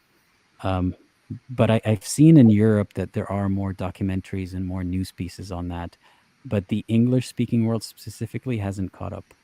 Not yet. I guess that could also be attributed to the fact that, like, at least in my case, I don't really know that many ex-Muslims in real life. Matter of fact, I actually know 2 ex-Muslims in real life because I am terrified to say it to the wrong person or to ask the wrong person, because you never know which direction it's going to go. So one of the people that I know about is because it's my childhood best friend, and the other person is because they already knew that they had already heard that I was ex-Muslim from a mutual friend. So, and this is how we got to talk. But other than that, we're kind of just extremely spread out, and it's still dangerous for us to try to find each other.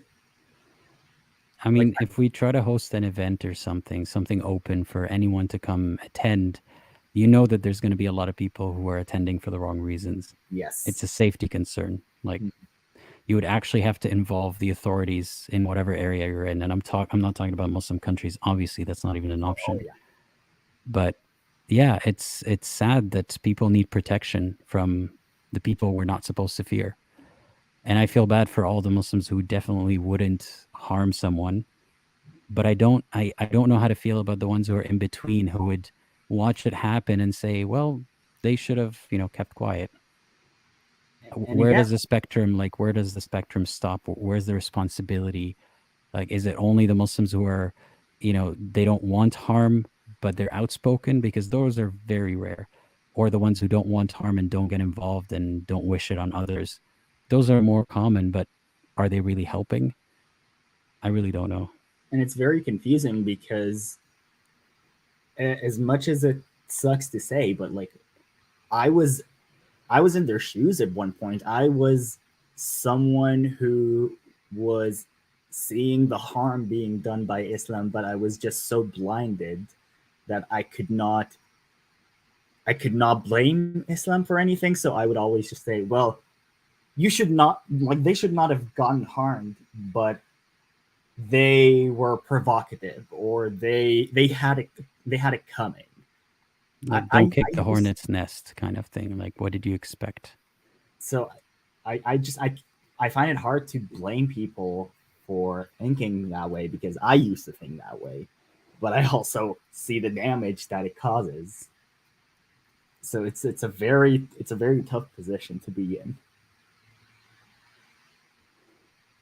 Well, to end it on a happier note, what is something that has improved in your life since you've left Islam?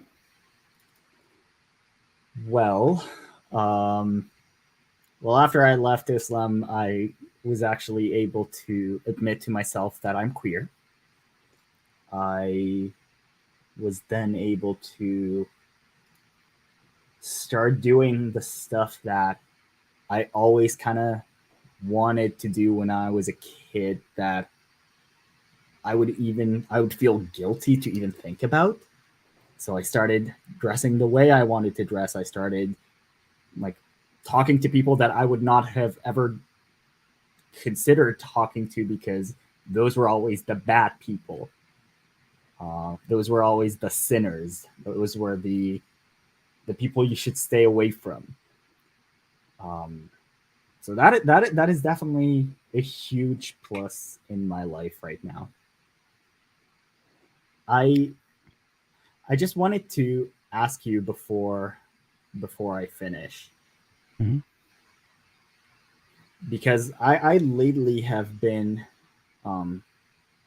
feeling kind of down about the whole about the whole thing. For a while I was really trying to dig in to learn more about Islam, to learn more about religions and history, just educate myself. How do you keep yourself motivated especially in the role that you have right now, when I assume you have your down moments as well. How do you find the strength to keep going? It fluctuates a lot. Like I'd have a couple of live streams. I find that it's more natural when I am on a live stream and I'm talking to someone. It's in a sense sometimes more stimulating than the more tedious part of the work, which is research and writing and filming and editing and all that kind of stuff. But some weeks I'm just really fired up to talk about a specific topic. But because of the nature of how volatile this topic is, how events are happening all over the world, it is really, really disruptive. Like I was thinking of something completely different before the past couple of weeks. And this is not me, first world problem complaining. I'm just explaining what's going on here. And when things happened in Iran, unfortunately, I no longer felt like talking about anything else in Islam, except I wanted to talk about the hijab. And now I'm focused on this one topic because it feels like I have to do it justice. It's such a huge burden that I can't get myself to pick up that momentum. I don't really know. I'm motivated when I see how it affects people, the finished outcome.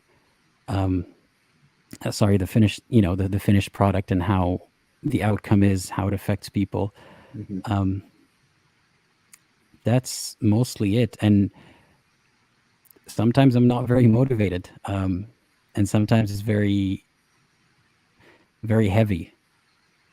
But sometimes being funny about it helps. So it's a threshold that I have to cross. Like if I'm not feeling motivated or like fired up to do something or to write something, then I won't be funny. But if I'm just motivated enough to be funny, then hopefully that carries me through. So yeah, I guess humor and consequentialism. Like I see what happens after I make a good video. So yeah.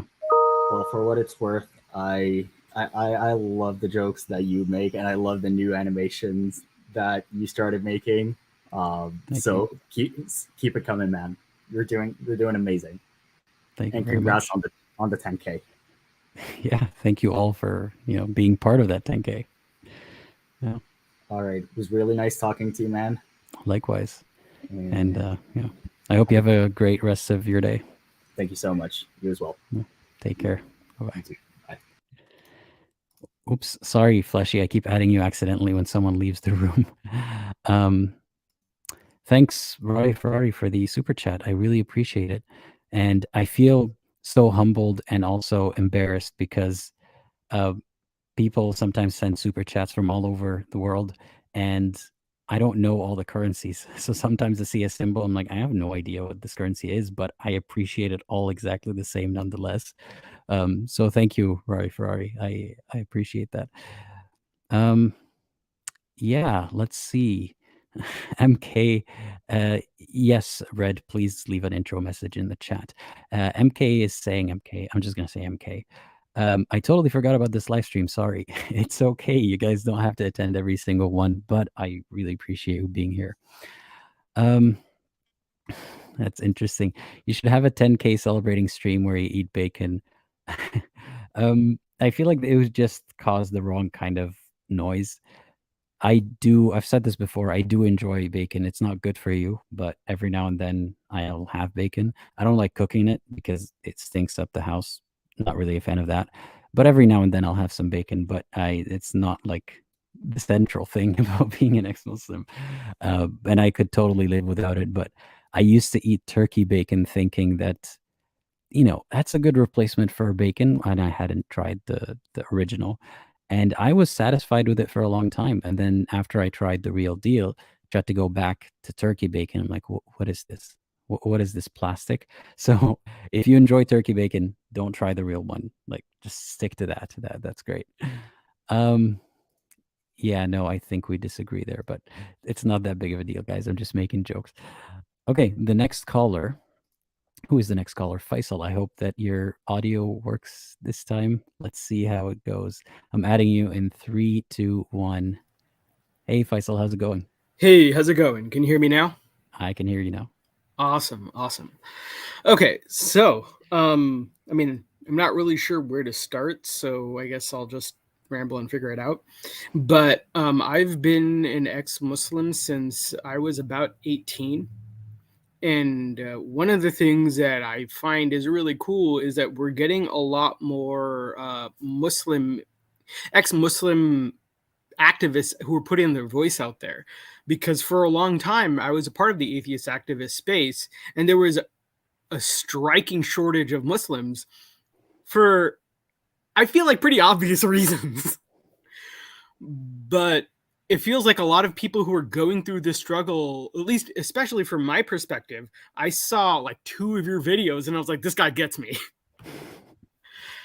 And it's interesting because I kind of wanted to go through a little bit of my journey, just because I've been talking to a lot of my friends, and one of the things that I've noticed is that a lot of people tend to want to feel like their journey out of any kind of religion is something that's generally profound, and it doesn't have to be.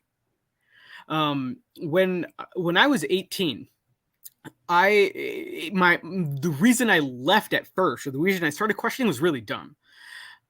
I felt like I had gone my entire life without eating pepperoni, without trying meat, without like sticking to the rules. And my dad was a Wahhabi Muslim, fairly in a contradictory way, sort of like a lax one, where he believed things very orthodox, but he didn't try to force as much of that on me as possible unless he was angry. And eventually I saw my friends doing all of these things that I wasn't able to do. And I was like, you know what? I want to do this.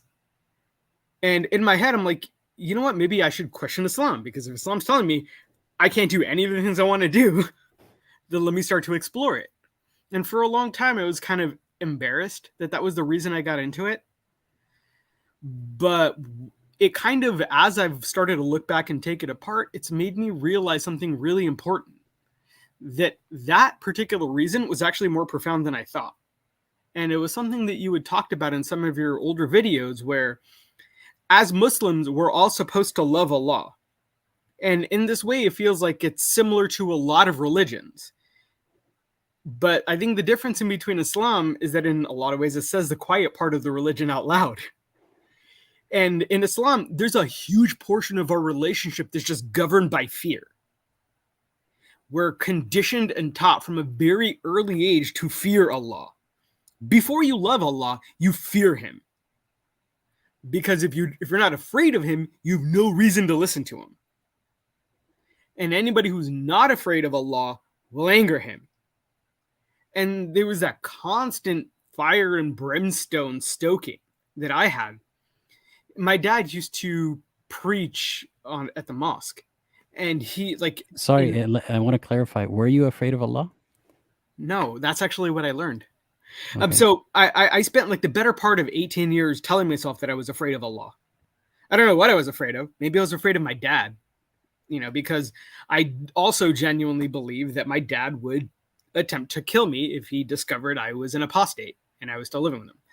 So the problem is that so at the time I'm sitting there and I'm like, I don't want to do any of this stuff. I want to see if Allah is true. And I'm sitting there munching on a hamburger that I know is haram. And in my head, I'm like, you're going to go to hell. And then there was just a little voice in my head that said, no, you're not. Like, what's going to happen? And at that moment, as I continued to eat, I realized I'm not afraid of this. I'm not afraid of Allah at all. And the moment I realized I wasn't afraid, the entire framework of my religion just started falling apart. So, did you believe he existed, but you weren't afraid? Or you just weren't afraid of the concept? I wasn't afraid of the consequences.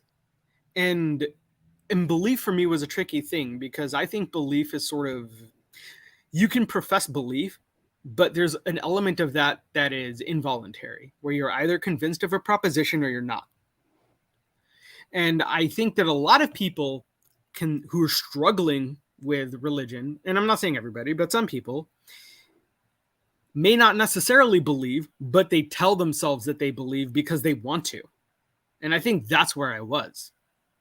I conditioned myself to buy into believing because that's what I was supposed to do. That was part of my identity. And if I didn't believe, who was I? And so much of my identity was wrapped into the fact that I identified as Muslim. And in a way, I realized that if I wasn't afraid of Allah, why wasn't I afraid of Allah? Well, because I didn't think any of the stuff that they told me was going to happen. And I used to question my beliefs quite a bit because I like to consider myself an intellectually honest. But I would hit that wall where I would find something that gave me cognitive dissonance and then just ignore it and move on with my life.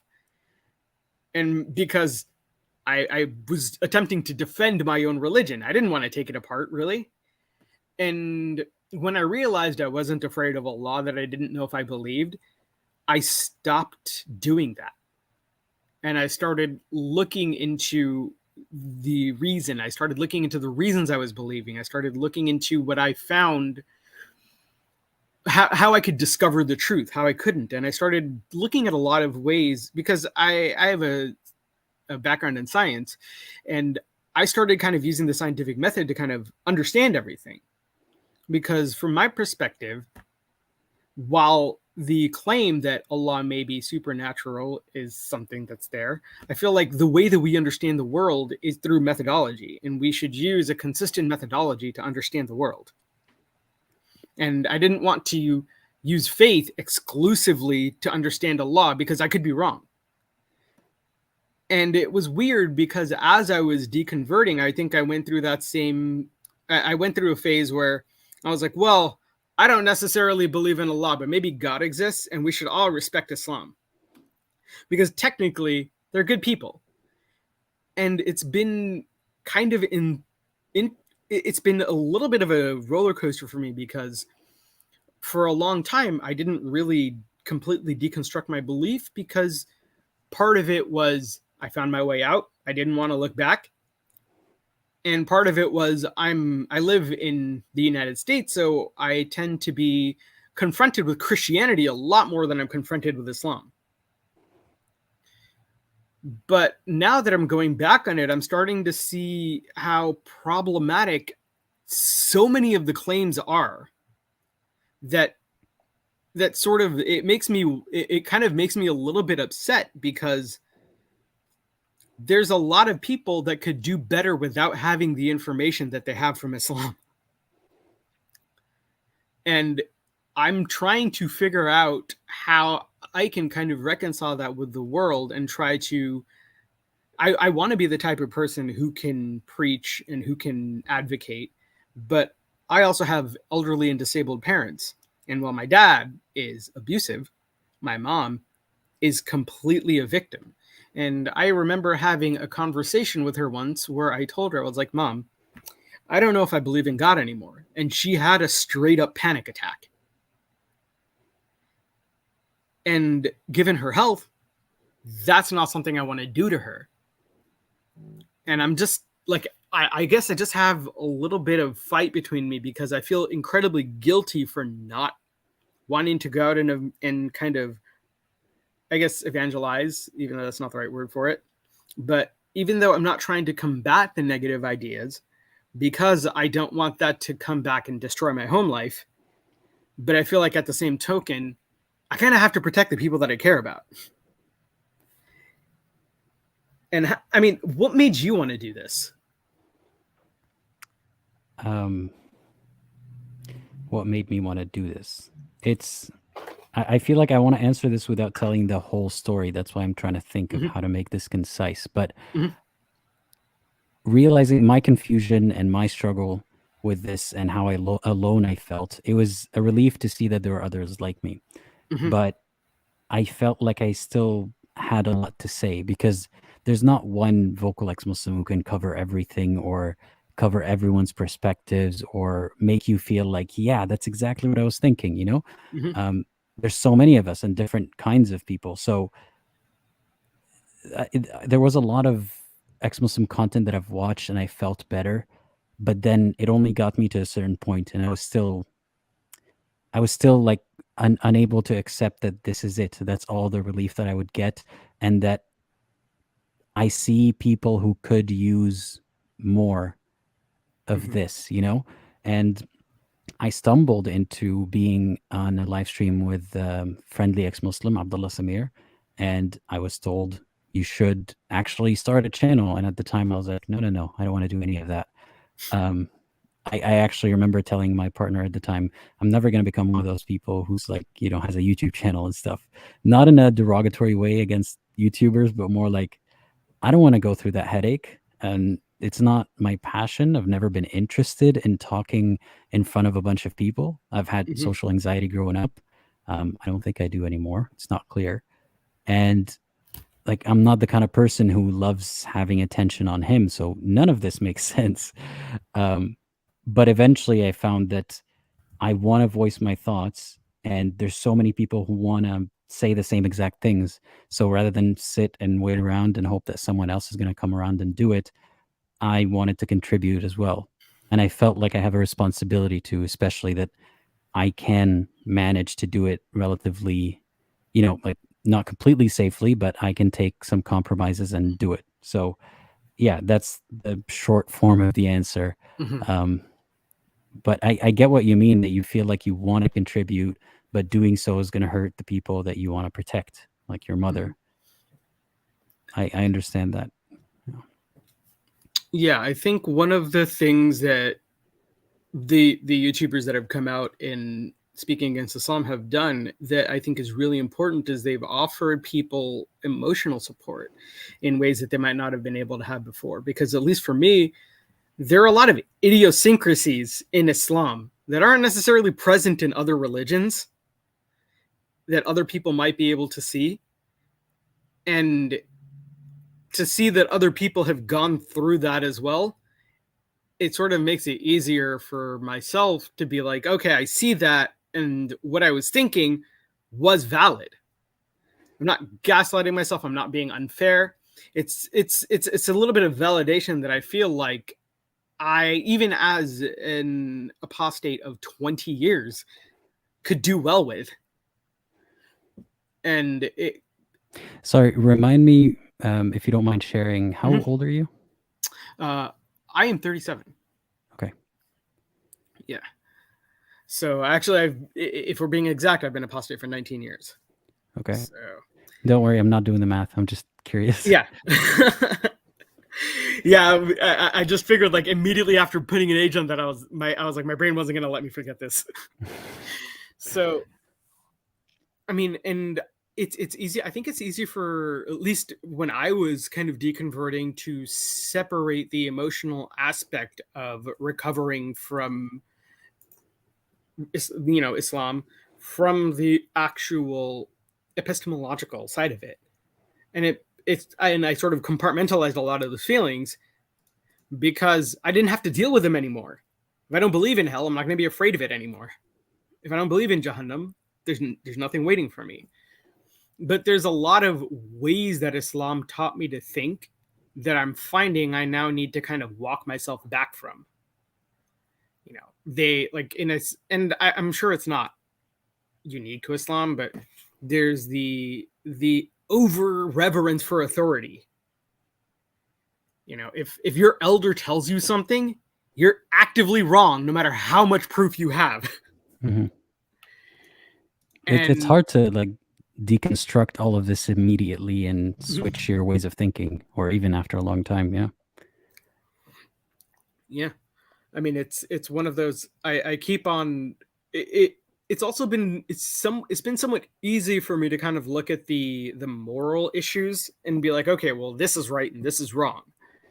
But I mean, there was also just a lot of time where I just didn't want to accept that Islam in itself, while not true, was also harmful to people. I thought, well, no, maybe it's the people who are practicing it. And it was weird because I'd read the Quran. I knew what it said. But it's one of those. I was conditioned that whatever it was that idea of morality through divine command. So whatever Allah says is good, and you don't have the authority to question it.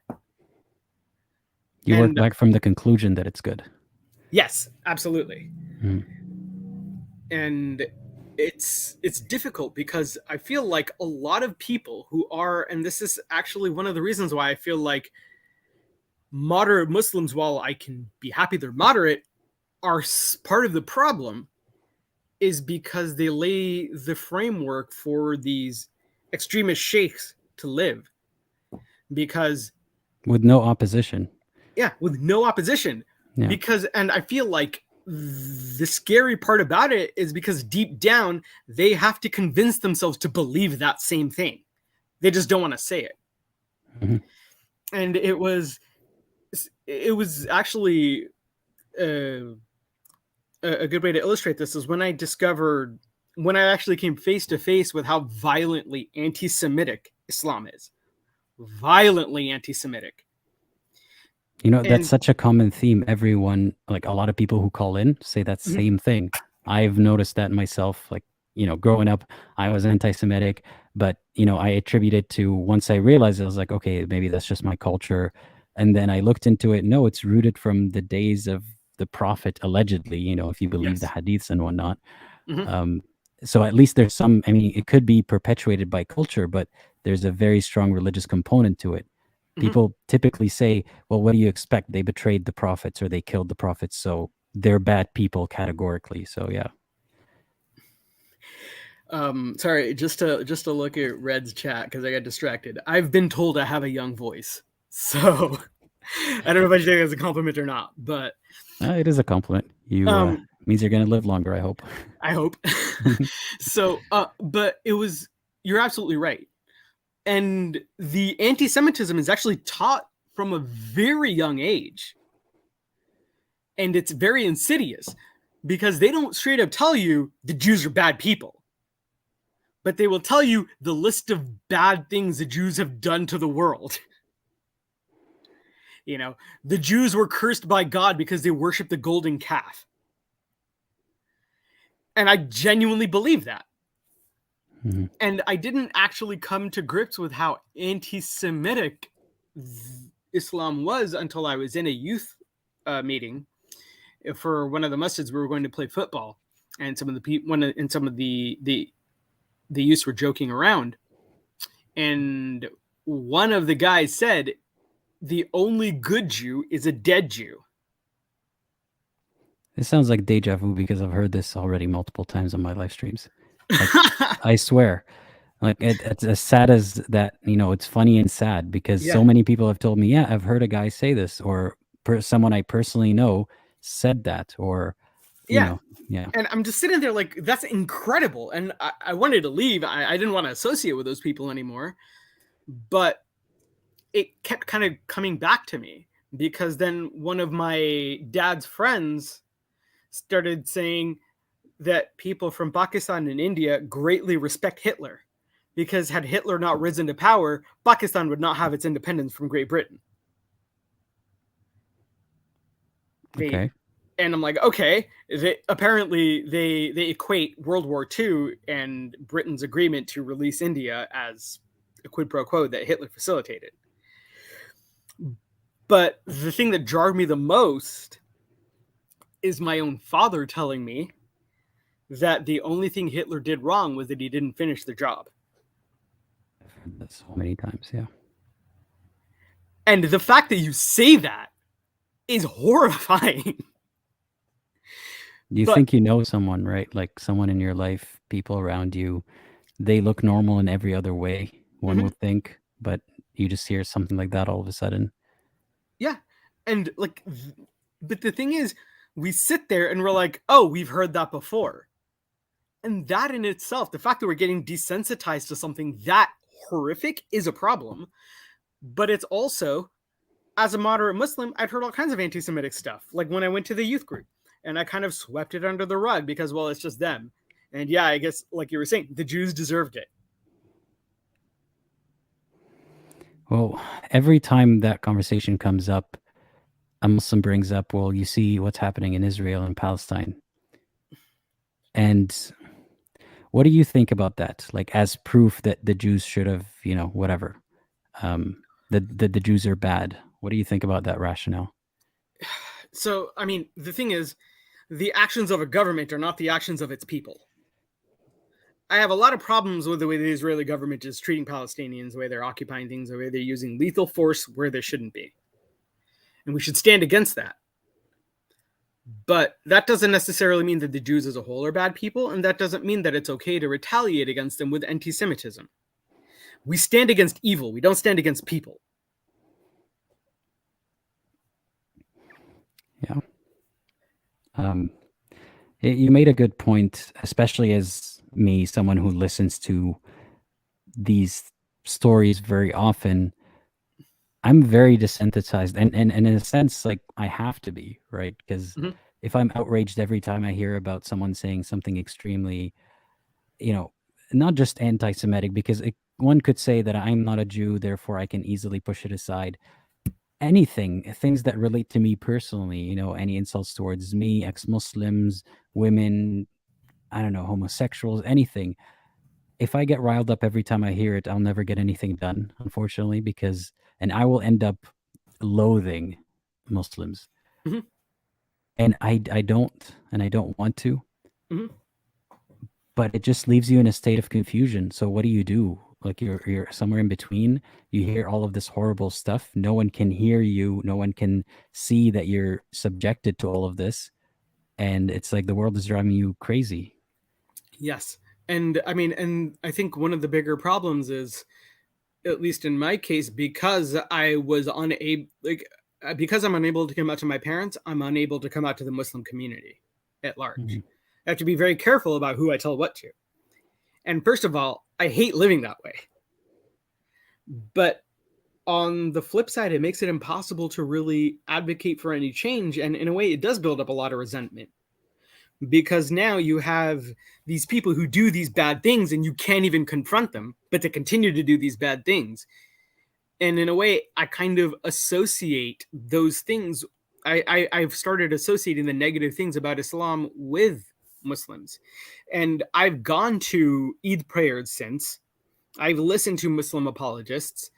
And when I hear something slimy, it evokes a visceral reaction out of me. And that it's harder for me to let go of. And it was easier for me to be live and let live. But the more I learn, the more I'm like, I can't. This ideology is horrific. And as much as I try to compartmentalize and separate them, like you were saying, it gets hard.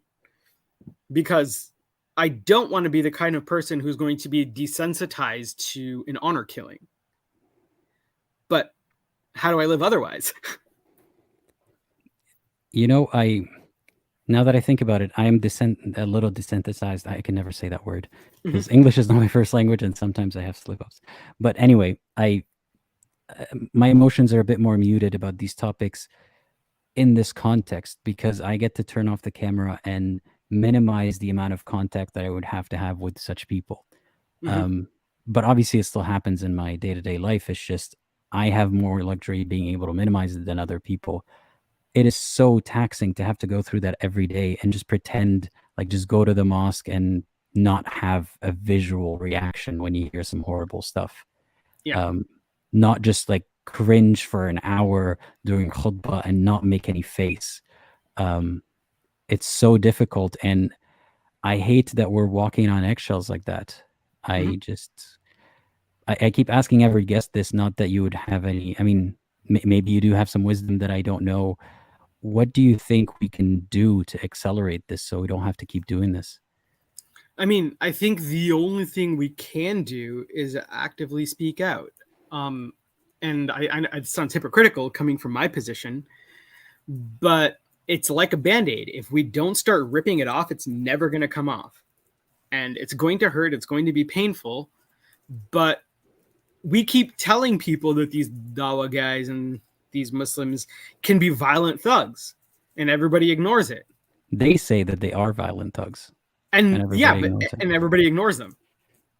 But if it actually starts becoming a problem for them, they won't be able to ignore it.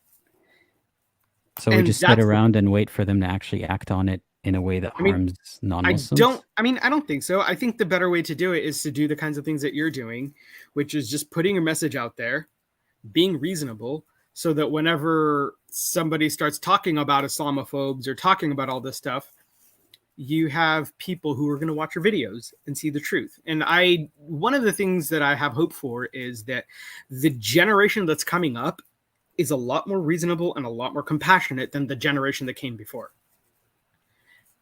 I'm not so sure about that. I'm very confused about that because I've seen, just talking about, for examples, Muslims in the West, they cling on to this identity so hard, and they quickly, like, kids are impressionable, and now there's this online movement of da'wah, and they're so on board very quickly because it's about identity, it's about us versus them, and people are just brutal in general. Kids can be very brutal bullies. Yes. Now add to that this whole, it's literally about you're going to be burnt in hell if you don't act like a bully. It's such a horrible generation. But again, I don't know what the actual reality is, what the numbers are, but from my point of view, it seems very dim. But at the same time, maybe that's a phase that they outgrow quickly, because these da'wah men don't have any merit, actually. Like the things that their fuel is short in supply. It doesn't last. It's just very short-lived. So I don't think they have the endurance to actually keep up with good points for a long time. Yeah, because, well, they don't have that many. So they sit there and they shout, they scream, and they try to use the charisma that they have to gain an audience. But eventually they're going to have to say something horrible, and people have to hear them say it.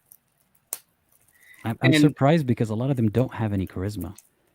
I don't even think it's like many do, like they're good speakers and like they know what to say, but a lot don't have the charisma. They're just being held up by the message or the religion or the cachet that comes with the religion.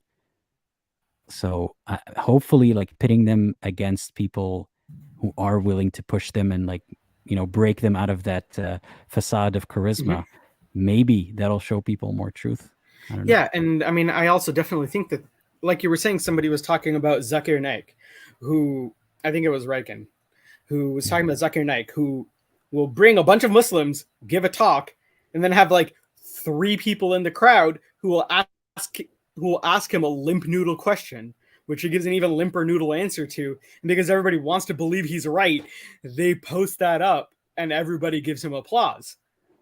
And I think if you actually had people who are going to push back against that and be like, no, your answer doesn't make any sense. Like, I actually remember a conversation where a guy was asking about the problem of evil. And Dr. Naik, I use doctor in loose terms, said that, well, if you don't believe in God, there's no good or evil. So what's your problem? I'm like, that's such a dumb answer. I want to violently, bang my head against the desk right now, because it's like, I've heard that from silly little kids and like from da'wah men, but someone with such a huge stage and getting away with it, what is wrong with all the audience? Like, can't they? Right. What is wrong with the guy that asked the question? And I have to wonder, is he a plant or something? Because that's such a yeah. I feel like either they are, or like, okay, poor innocent guy who's like still going through it, and there's a whole crowd around you who's against you. I don't blame the guy asking the question for folding, for example. Yeah. But everyone else has a responsibility to pause and be like, wait, what the hell was that? Like, that's such a stupid non-answer. Right. And I feel like if we had people like maybe myself or you who are willing to be like, no, that's a dumb answer, this is why, then they would be forced to defend that. But that's when the stabbing starts. That's what happens in Speaker's Corner. Whenever like they're frustrated that the other person isn't stopping because they're shouting louder, then things just get louder and louder and more violent. Like, I don't know. Yeah, I mean, I think you're right. I think to a large extent you are right. One of the things that I have noticed is that one of the reasons I say that things are getting a little bit easier is because, at least in my neck of the woods, there are fewer people who are outspoken about it. So you do have a generation of people who are growing up to be the next da'wah men, who are like just violently angry towards everyone as if their entrance into Jannah depends on how many days they ruin. But there's a lot of people who just don't say anything and toe the line. And what I think is going to happen, or at least what I hope will happen, more likely than not, is that Islam won't die like a spectacular death, the way I would hope that it deserves, but it's going to die a quiet one, because we'll have a generation of people who won't quite teach their kids Islam because it's not that important to them. Yeah, I hope so. But in the meantime, there's going to be a lot of clashes. So Yeah. yeah, Well, thank you for indulging me. of course. Thanks for sharing all your frustrations and thoughts here. I hope it was cathartic or helpful. Yeah, actually very cathartic, because, you know, like I was saying, it's nice to be able to share that stuff with somebody who actually understands where I'm coming from. Yeah, and I'm glad that you found that eventually, and I hope that, you know, the next generations don't have to wait so long to find people like them, you know. Yeah, for sure. Okay, well, I am going to let the next person go so that you can go and help them too. Well, I hope you enjoy the rest of your day, Faisal. You too, thank you. Bye-bye. Take care. Bye. All right, thank you to another awesome caller. Thank you, Can USA Pack. Is that how I pronounce it? I don't know, but I don't think USA, because that's not an American dollar. Anyway, thank you very much for the super chat. I appreciate it. Let's see who is next. So we've got 3 more callers, actually. We've got Shaun.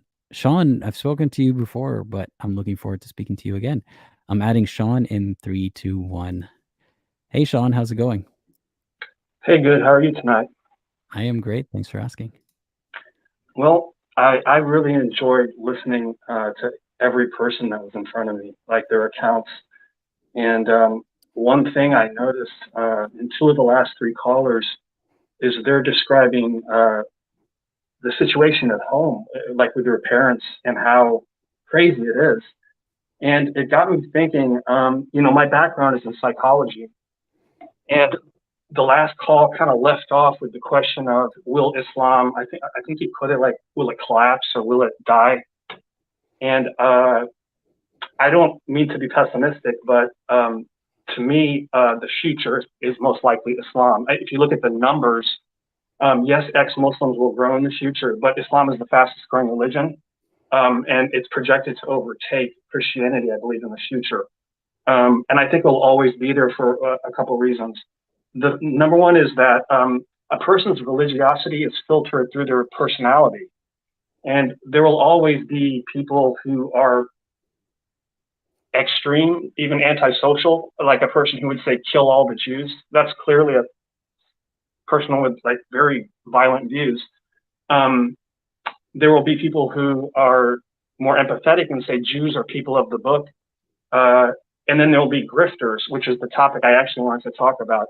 But and you can see the popularity of those people on YouTube, like Muhammad Hijab and Zucker Naik and all those people. There's always going to be an audience for them, unfortunately. So I don't know what your goal is or the other callers' goals are, but for me, it's only to share my story. I don't have any larger goal. I hope that there's more forums like this for us to meet and share our stories. But you know, when you study psychology, in each relationship, I would encourage people to think about what is a healthy relationship and what is an unhealthy relationship. And if you're in an unhealthy relationship, you mentioned that you're able to distance yourself. And fortunately, I have been able to distance myself. And that was the key to me living a more healthy life, was to put up very strict boundaries and enforce those boundaries, as tough as it is. Because the reality is, what's going on in Iran these days, one of the ways it's portrayed, I suppose, is men versus women, which is correct. It is that. But unfortunately, the reality is even women abuse men within Islam. And I've heard 2 of your callers, and I could even add my own account to that, is clearly what you see is emotional manipulation. The mother, when the last caller said his mother almost had a panic attack when he declared his right to say that I'm questioning God, that is, So in other words, he fears his mother's emotional reaction. And I think that's what's going on in many, even moderate Muslim households throughout the world, is it's the females who are very devout. And even if you speak to them and tell them, hey, look, you have to pray in the back at the masjid. You have to cover your hair. We don't have to do that. You know, you get half the inheritance rights, and on and on and on. They still don't doubt anything. And so, you know, there's silent treatment, which is a form of abuse where they just stop talking to you. There's manipulation, gaslighting, and validation. These are all things that are topics that they don't talk about enough. I mean, I could talk about the Hadiths and Qurans, but with my background in psychology, I tend to like to also explore these topics. It can get so far as, you know, like they can use Hadith, for example. A boy is allowed to be abused over his lack of prayer in Islam when he reaches puberty. You can actually hit him. That's in the Hadith. Mm-hmm. My own account was my father bringing me into a room right around that time. He noticed I had not declared anything. He just kind of noticed I wasn't so enthusiastic about Islam. And he said to me point blank, are you a Muslim? And I knew that there was really only one answer. And I didn't say yes or no. I said, I'm thinking about it. And his answer to me was, I hate you. And I believe he meant it. I believe Islam has no unconditional love. Either you make it your first priority or your parents will withdraw their love for you. I've heard it way too often to think it's just a coincidence. It seems to be the majority of the cases. And I've seen many of my friends suffer in their life, relationship-wise, divorces, on and on, because of this issue with their mothers basically emotionally manipulating them. But I didn't want to get stuck on that topic because I didn't want to take too much time. But, you know, lack of freedom, control, use of force to enforce Hadith is not just the Iranian morality police. It can happen in your own home from your own mother. And there won't be any program. It won't be on the news or anything like that. You know, one of the questions I asked myself, and if you have anything to say, you can interrupt me. Otherwise, yeah. Well, I just, yeah, I wanted to echo your thoughts.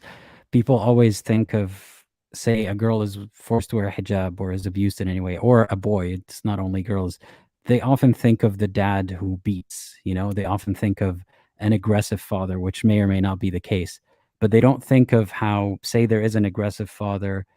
Where does the kid find, you know, comfort? They find it in the other parent, if that's possible. What if the other parent is abusive in subtle ways? If it's not, you know, the mother's going to beat you too, she's just going to tell you things in a certain way that makes you, like, you have to obey one of them, or she is your safety. So of course you can't upset her. Of course you can't go against her word. And it really programs people that way. And obviously women, like, especially the topic of women in the hijab, people often think it's because if someone is forced to wear it, it's because the father is going to beat her if she doesn't. But what about all the women who wear it because their mom is going to be disappointed, or their mom's going to beat them, or whatever? Yeah, we put too much focus on the male aspect of the abuse, and mothers get away with so much of it.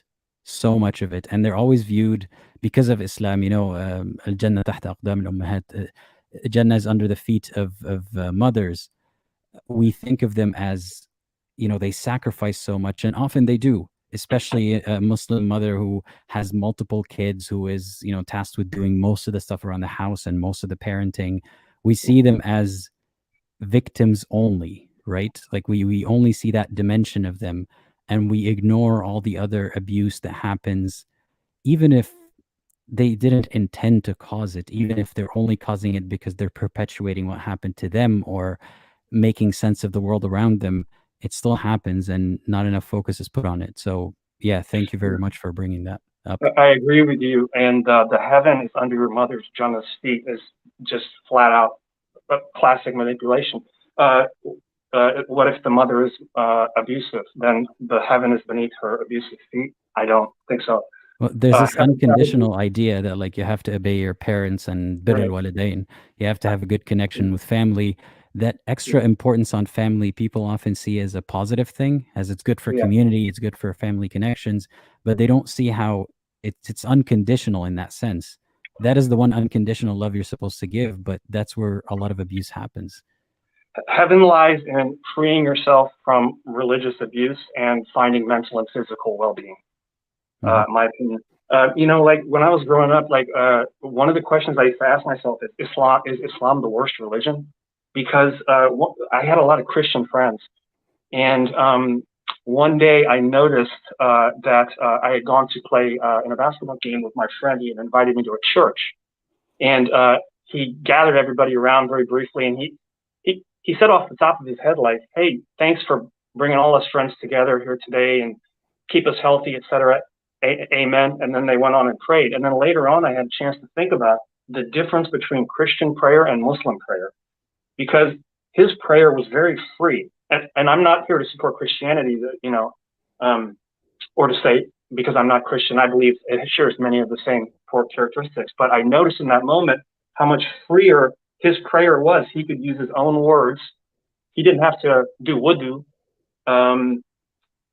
But Islam prayer, as you know, involves specific body positions and specific verses from the Quran in a specific language. And there's even conditions that would invalidate your prayer, which are in the Hadith. And so that was one thing that dawned upon me as I was questioning, well, which religion is better, which religion is worse? It just dawned upon me. And in terms of prayer, the Muslim prayer is basically put your face on the ground and your butt up in the air while saying Arabic. The Christian prayer seems to have a lot of flexibility for an individual to add his own thoughts. And I thought that was interesting. I don't think it justifies Christianity. I don't know what your thoughts on that are. I do have a thought about that. Yeah, like you said, this doesn't make Christianity look fantastic or that we're saying we would prefer Christianity. It's just a comparison in this sense. But the rigidity of Islam, as you describe, you have to do things a very specific way. A lot of it isn't even because it's good for you or because there's, like if you sit around and you pray on a table and you're just like, do one thing with your hand and pray, you're focusing on the idea, which is the prayer, compared to you're doing a whole ritual that is most likely copied from older religions in the area and older traditions, just doing movements, like you don't. Your hand placement can invalidate your prayer in Islam. Well, some would say that, this rigidity is not real Islam, all that BS. It's not even the point. It's that the whole ritual, you have to just do it because you have to do it. Absolutely. But the rigidity is part of the selling point of Islam, because you point at Christianity, it's a lot less put together. There's so many different branches and all that stuff, but the selling point that, at least to us as believers, we're always told, look at Christianity, look at how much of a mess it is, but we are one big group. We've got it right. Absolutely. So and on a side note, and I wanted to ask you also after I shared this little story, but my wife, who is from Morocco, she invited me to a dinner party in which there were 3 other men there. This was during Ramadan. And 2 were from Pakistan, and they were very religiously devout. And one gentleman was from Jordan, and he was also devout. And they got up to, one of the guys gave the azan and got up to pray. Now, I haven't prayed in, I think, 7, 8 years since I was at a family party and kind of forced to. But in the moment, I struggled with the question, because I don't believe any of it, of course. Should I sit down and just let them pray, or should I get up and join them? And sorry to say, I got up and joined them. I just felt the pressure that I would be disrespectful to them if I didn't. And my question to you is there any situation you could ever envision yourself being forced into prayer? That happened to me a few years ago before the pandemic.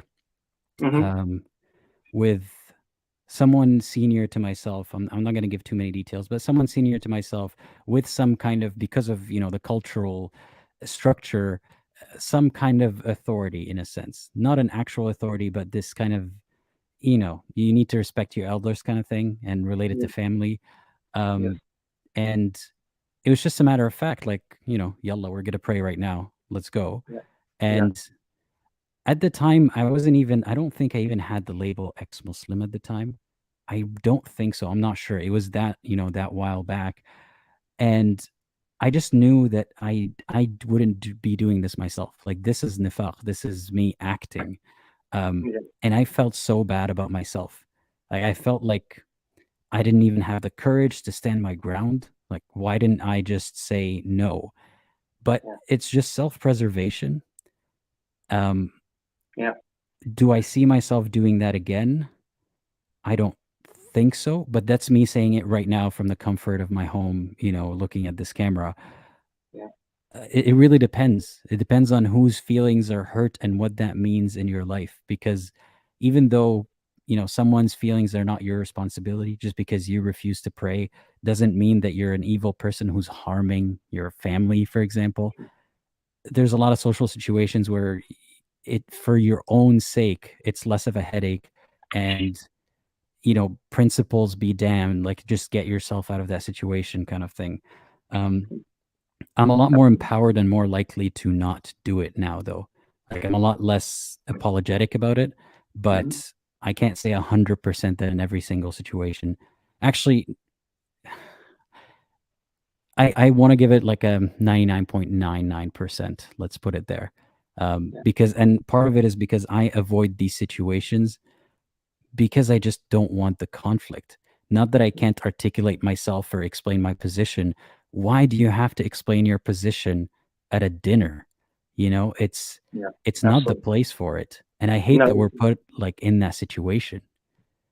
Yeah, and the last few times I've prayed, it's been because you know, when a person dies, even my father passed away, and of course he was devout, and our community is devout Sunni. Even though my father was experiment of Ahmadiyya, once again I prayed, and I think it was the right thing to do. I don't think that was the time to make a stand. What good would it have done at that point anyway? But I also try and avoid it. If I ever do pray, I try and use it as an opportunity to stretch my back. And nothing else. But anyway, just, you know, I wanted to share a story about grifting. And if people don't know what grifting is, because, you know, in Islam, there are the devout people. And then there are people who profit. Grifting is when you make money off of deception or fraud. You know, if you examine the story of the prophet, up to the age of 40, he was I believe a salesman. Wasn't he a shepherd as well? A shepherd. Is that actually a job? I'm not even sure, but I remember that, you know, because of, he was kind of a salesman with his wife. And he was a merchant, yeah. On his first outing that she sent him on, he came back with twice the commission that normal traders come back with, and that's when she noticed how good he was, and I think she proposed to him after that. And so, but I guess that means he was a good salesman up to that time. And now, once again, I say grifting is if you profit off of fraud or dishonesty. So if you have a salesman, and at the time, the world population is approximately 250 million. So you have one salesman who's, you know, also been a shepherd, and he tells people an invisible angel is coming to see me. Now, you have to believe that. Put aside all Quran, all Hadith, put aside everything. You have to believe from that moment that what he's saying is true. And then, which is very ridiculous to do, a very ridiculous thing to do for any rational person. But then Islam demands that you then believe an increasingly long list of ridiculous things, and it becomes more and more and more. It's an infinitely long list of things, including camel urine is beneficial. I mean, you could go on for a year on a podcast talking about the ridiculous things. Now, isn't that grifting? So maybe the birth of Islam was the idea of grifting, of a person. Then if you look a little more into the story of the prophet, is that after his wife passed away, his business was boycotted, and I believe he fell on some financial difficulties. And if I'm wrong, someone can correct me. I love to admit my errors. I made one on your last podcast about zakat that is 2.5% instead of 5. But when he fell on financial difficulties, what was his next decision? It was to start raiding caravans. Well, And what's the apologetic answer for that he was raiding caravans? I believe that everyone did it at the time. It was common practice at the time. Also that he was sanctioned by Allah to do it, since he was messenger of Allah, I believe. I remember something along the lines of like they wouldn't join Islam, therefore, something like that. Like Okay. they were in the wrong. I don't remember, but yeah. Anyway. Okay. And hey, I'll accept that. But still, he started engaging in caravan raids. And I've looked at the timeline, and from the time he first started, the first 3 caravan raids he didn't participate in. The first one was his uncle, and with 30 people. And then he got into the caravan raiding on the 3rd raid, and by that time he had 60 people. And then they went 1 time per month, like I guess he was earning that much per month off of it, until he got to the Battle of Badr, in which by that point he had accumulated 350 guys, because each month more people, like he was adding 10, 20. I was looking up the timeline and the numbers. So by the time he got to Battle of Badr, he had 350. But at that point, he's still he was a person who was raiding, and using this lie that an invisible angel, Gabriel, had come and visited him. I don't. Maybe some non-Muslims don't realize that Muslims aren't saying that Allah revealed himself to Muhammad. Only Gabriel revealed himself to Muhammad. That's what the claim is. Didn't Muhammad go speak with Allah in like his trip to one time? Yeah, one time? Okay, one time, which is even more of a, once again, it's on the long list of increasingly ridiculous things you have to believe, is that one night he got on a winged horse and rode and was able to meet Moses and so forth, and went back and forth on the last, went back and forth to negotiate down to 5 prayers. And that's why he's a merchant, that's why he does negotiations. There you go. And sales. He cut a deal. I mean, and with Moses, and so therefore, so it's on the long list of things. But once again, I get back to the topic of grifting. So I don't want to get onto that, because if Muslims believe that, they're always going to have reason to believe. But I want to share a quick story, and then I'll get off. So in the place where my family is from, there is a shrine that holds a relic, a hair of the Prophet. And I just want to share the story of this hair and how profitable this grifting has become. So this and it's between India and Pakistan, and it's the most popular shrine in that city and region. That some people even call it the second Medina. And if you Google Salman Rushdie, he wrote a beautiful piece in the Atlantic magazine on this exact topic. But the story goes that 2 Arab men moved from Saudi Arabia to that region in the 1700s. And it was a father and his son. And when the father passed away, the son was having his own financial problems. And he decided to say that he was a descendant of the Prophet Muhammad, and that he had in his possession from his father a strand of hair off his beard. Now, a wealthy businessman purchased the hair from him, because I think the wealthy businessman then realized the potential to earn money from this. Eventually, this hair landed in his daughter's hands when he passed away, and the daughter created a shrine built around that hair. So that shrine is now grown to the largest mosque in that area, and the hair is displayed on, I believe, 10, 12 occasions per year. For example, the birthday of the Prophet, and the birth dates of his 4 main companions as well, and a couple others, like during Eid, and also during the night in which the Prophet ascended to heaven to speak with Allah. So, and on those nights, throngs of people come out and they donate money. Poor people will empty their pockets, because they believe the key to their health lies in that. And So a lot of people claim that the hair is actually just pulled out of the ass of the guy who's displaying it, because it's not. There is no actual historical evidence that there's any validity to it. And what's interesting is that mosque is controlled by 3 brothers, and just about 5 years ago, in the newspapers came a very public lawsuit.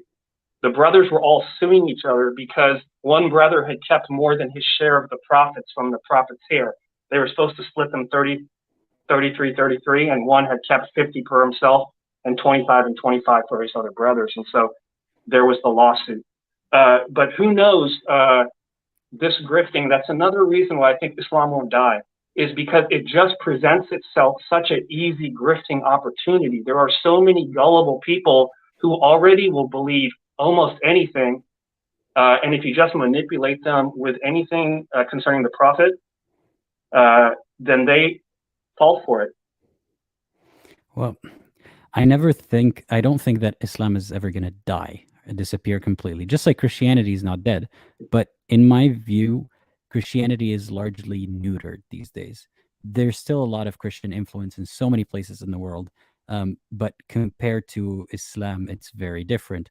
I hope we can reach that point in my lifetime, at least. I know that's even very, that is very optimistic, but I hope we reach that point outside of the, centers of Islam, at least. Like, that's maybe not too much to ask.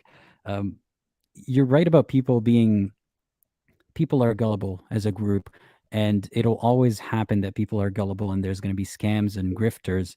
And Islam and other religions as well, they give a good basis for that. If you grew up with Islam, or you see that with Christianity in the US as well, if you grew up religious, or even not religious, but just like used to hearing all these stories and all these like facts given as facts when there's no basis to them, you get accustomed to that pattern of information transmission. So replace anything, even if it wasn't the prophet's hair, just come up with any remedy, anything like that. You've accepted similar information about Islam and a similar method of transmission. Is an example. Even Hajj, I believe, is at this point, a very much a grifting scheme to force Muslims to spend, money to visit Mecca. Yeah, I feel so sad for the people who put all their life savings into this, and perhaps it gives them meaning, but if someone can afford it, or if it gave them happiness and meaning, then good for them. But there are a lot of people who make sacrifices and they suffer in this life just so they can do this as their like lottery ticket of, this is my way out, this is an investment almost. Right. I think people will always be gullible, but education obviously helps. And first of all, if we teach them, or if they're taught in general, that these tactics, these ways of thinking, these explanations are nonsensical, they're going to be more immune to future scams and future grifters. But once you left the door open, because Islam is untouchable and you can't talk about the poor logic, you just should be happy that the apologist said something and leave it at that. You can't even dissect the words of an apologist and say, look, we're still on the side of Muhammad, but we have to explain this better. That's not something that's done. They're just happy that the topic has moved on. So as long as we leave that door open, people are going to be more gullible in other topics as well. So I hope that, that's something that we could teach people, is hold these, the preachers to their word and demonstrate that their methods are wrong. Then the information will be disseminated at the same speed, I hope. Yeah, I agree with you. It's very well stated, and I look forward to supporting you in everything you do. You do a great job. And I'm going to jump on because I know there's a couple other guys who want to talk, so I look forward to listening to them. Well, thanks again for calling, Shaun. And I like your insights about certain things. Like, I hadn't thought of it, and today I'm going to think further about what you said about mothers in Islam. Yeah, absolutely. Take care. Have a good night. Thanks. You as well. Bye-bye. All right. Thank you again, Shaun. Let's see. So, yeah, MK says, Shaun sounds like the cool uncle that I never had. Me and you both, buddy. Me and you both. Yeah, Fadi's asking, is the link gone? Yeah, today's stream is, again, also for ex-Muslims only and full at the moment. So, I am gonna take the next caller, which is, let's see, it's Fleshy Mammal. I think we've spoken before. Yeah, we definitely have. I'm adding you in a few seconds. Was there anything else that I wanted to say? Yeah, no, yeah, okay. So a quick recap of something. I don't think that Islam's ever going to disappear, or Christianity, or so many of those religions. And I don't know anything to make predictions about several generations down the line, but I can see that I'm focusing on the principles themselves. I'm focusing on getting people to think critically.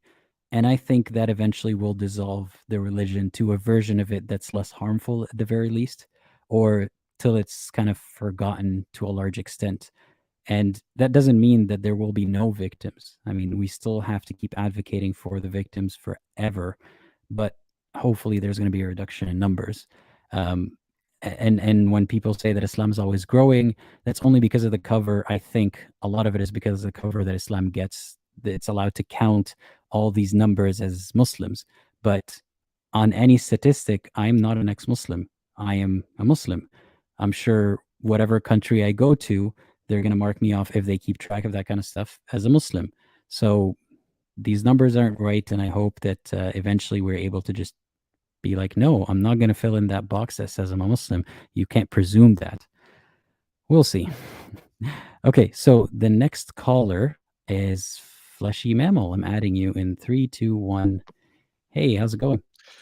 Hey, I'm doing well. How are you? I'm good, thanks. Yeah, I was here on the last ex-Muslim call you did. Mhm. I went quickly over a few things that made me leave Islam, and we also discussed something I want to talk more about here, which is the how one may carry guilt after leaving the religion, as well as the question of what for, like, why did I suffer, kind of question, and why do many suffer? It's usually hard to find a reasonable answer for that, even within religion. And I want to talk about how that began in my life. So when I was younger, around fourth grade, I met a kid who me and him quickly became close friends, as we could relate on the part of not having a father. My dad wasn't around, and I met him the same year his father passed away. He was one of the sweetest kids I ever knew, and our friendship lasted about 8 years. But something that I would always noticed, as wonderful of a person he was, his mother wasn't the nicest to him.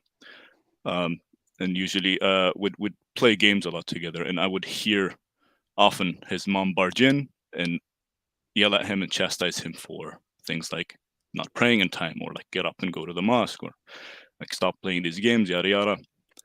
She was very, very rough on him in life in general. I remember he once scored a 93 out of 100 in his like, I forgot what you call it in English, like Shihat al-Madrasa. What do you call that?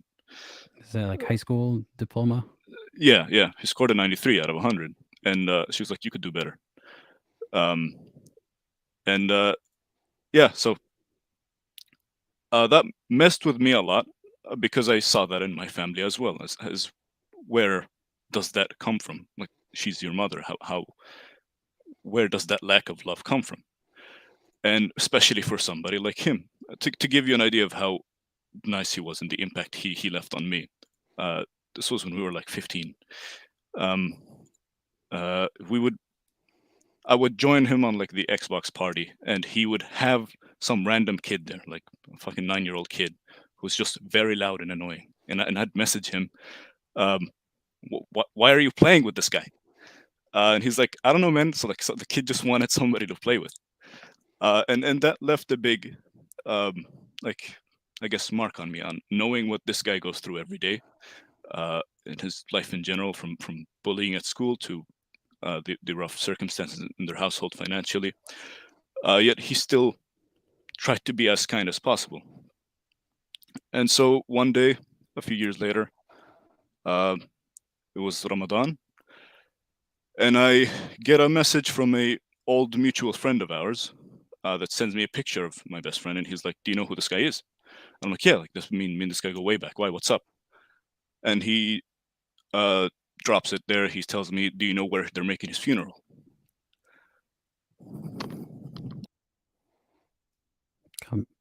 I'm really, really sorry to hear that, man. It's okay. And then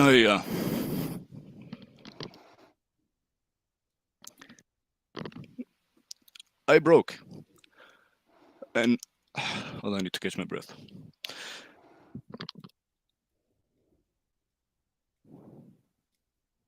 Take your time.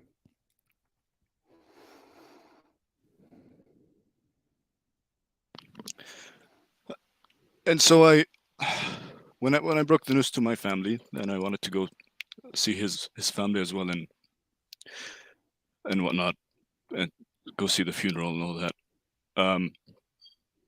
My sister dropped a comment there that like really bothered me, which was, she said, "At least he died on a Friday night during Ramadan."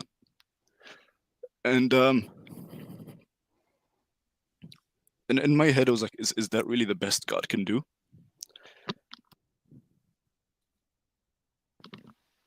Because you hear a lot of people justifying the suffering in the world as if they're going to get a reward later.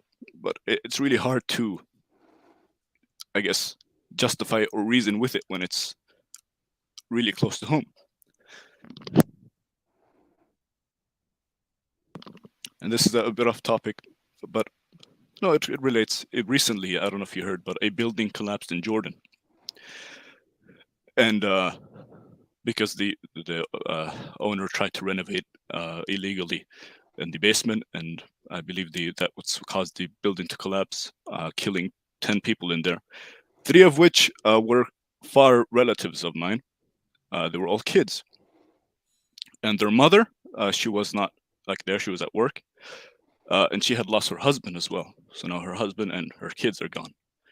And that same sibling of mine, I overheard her on the phone with my mom trying to reason with it, and she said maybe God took them to alleviate some of the pressure on the mother, because it's hard to raise these kids in a country like that. And again, how can you reason that way? Is that really the best a God can do for someone? Like, why not just make life better for all the people there? And there was 10 people who died in that, like, fucking tragedy. So hold on. Yeah, I carried that everywhere after the question of why. Like, how is this the best that a God can do? Especially losing somebody who I knew was really kind. And why not just reward him with a better life rather than take it at such a young age? And hurting his mother, who also lost her husband. And she lost several kids before him. I don't know how this woman is still standing. And so this, so the more I just kept asking why, like, how could this be the religion of peace that, and it pushes people to reason that way. And then I do get it. It's hard to make sense of these tragedies in one's life. But it made me look at myself because, I'm alive, and I got to get away from that environment. I did get to separate from my dysfunctional household and whatnot. And although life is tough right now for me, but it's like at least I'm away from the abuse. And that's where I want to get to the guilt part, is I do feel a great deal of responsibility for having gone out and in a way survived. Like survivor guilt. Yeah. Yeah. But it made all the damage I caused while being Muslim just that much bigger. And so the way I'm trying to deal with this is just going to be like me venting a bit.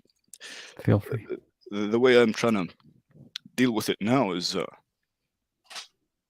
with the knowledge I have gained throughout these years and the privilege I may have, especially as a male, with like the life I get to lead.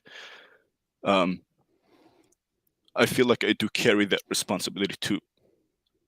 Knowing that other people like live in literal war zones, and some are still stuck within religious abuse and are not only victims but perpetrators, like I was. Because this is one of those ideologies that if you're a victim of it, makes you a perpetrator. And this is because I did hear a lot of the previous callers who came on this call and previous ones struggle with this reasoning of how do you deal with the making sense of the suffering or finding an answer for it for oneself. And although I may have one for myself, I do think it can help others in my position who slightly got to get away a bit, which is if I know that there is a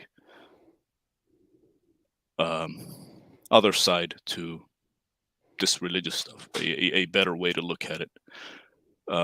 If I have knowledge that can help someone else, then I carry that responsibility to do it.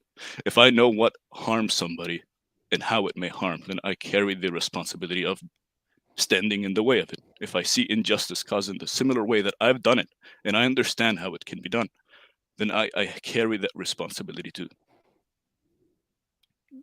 stand in the way of it. And of course, I can't help anyone, but I managed to help close people to me, so such as my mother. I managed to open her eyes a bit more. Sadly, I can't help my dad, but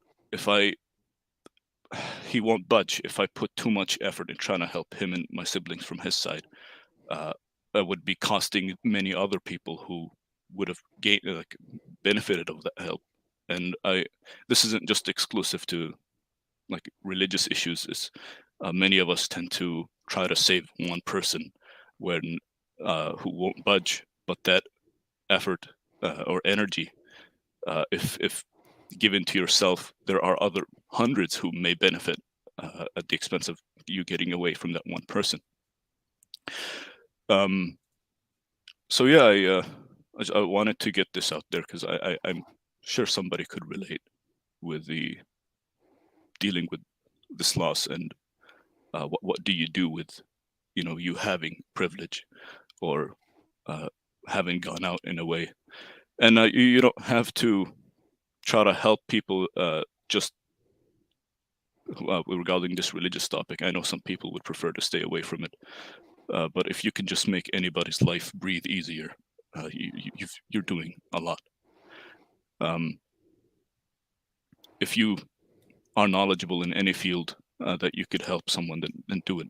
The person next to you, you don't have to because we do see everyday videos and footage of other countries that are going through a crisis, and who we cannot help directly, but if you care about humanity as a whole, then helping the next person, or the person next to you, is contributing to that cause. So yeah, I just really wanted to get this out there. What you said, in case someone can relate, I can relate with a lot of what you're saying. I'm really sorry about such a heavy burden being put on you. You said everything I was gonna say in response. It doesn't have to be about religion specifically. It doesn't have to be helping the same people around you. You could get away from the entire environment that you were in if that's what's good for you and help someone else in a different way. From experience, it's helped me. And in my case, it's more directly related to the topic, but it doesn't have to be. Mm-hmm. So you're right. That does alleviate a lot of that grief of loss and guilt, if there's guilt there. Yeah, And I thank you so much for what you have here and your approach with it. You keep in mind that if you're respectful and calm while debating or discussing with people who are religious, that helps, even if it's slightly, to move them towards your direction, while there are other ex-Muslim voices out there who are a lot more careless with their words. And in a way, I see that as not being responsible of what that carelessness may do. If you're being insulting or mocking a little too much, you might turn a potential, I guess, ex-Muslim or somebody who may potentially leave that religion. You might turn them back right away with you being mocking or disrespectful in any way. So I respect you and many a few other ex-Muslim voices who have your approach a lot for this, man. You have no idea. Thank you. What your attitude, like the difference that makes. I was even watching your clip with, I think it was, you were asking Muslims about the wife beating question, and the guy that was on there, it seemed like the only reason he was willing to discuss with you was because of how kind you were. And like, that's a lot, man. That's genuinely a great thing you have going on here. And so thank you again. I wish you could really see what you've taught me and what you've done for people like us in more detail. Because I know this thank you here doesn't really encompass what I feel. So yeah, I really appreciate you, man, and everyone here listening, and the kind comments I read on the previous video. And so yeah, I just really wanted to talk about this. I'm at a loss for words. Thanks for everything they said. Fleshy Mammal, to make this more silly for a second, to deflect. Yeah, I really appreciate you sharing so vulnerably, and I hope it has helped you feel better. Oh, definitely. Yeah. You're not the only one with this story, to whatever degree of suffering that was. And before I let you go, I want to ask you. Oh, feel free. Yeah. What is one way you can think of to help people around you aside from the religion topic? As I mentioned last time, I still have a lot of like guy friends who are a bit stuck in the like toxic masculinity mentality and consume a lot of that content. I have been successful in pushing a lot of them away from that, and educating them regarding stuff like sex and gender and the science behind all that.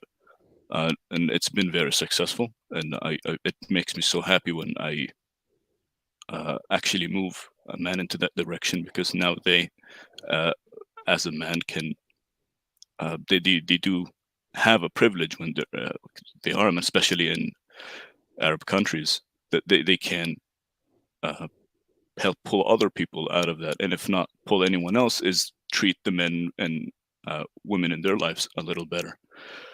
So that is one way. Another way is I do try my best to cultivate as healthy relationships as possible, and friendships that I have, as to not hold anyone down to anything. I don't want any of my friends to feel tied down to me in any shape or form.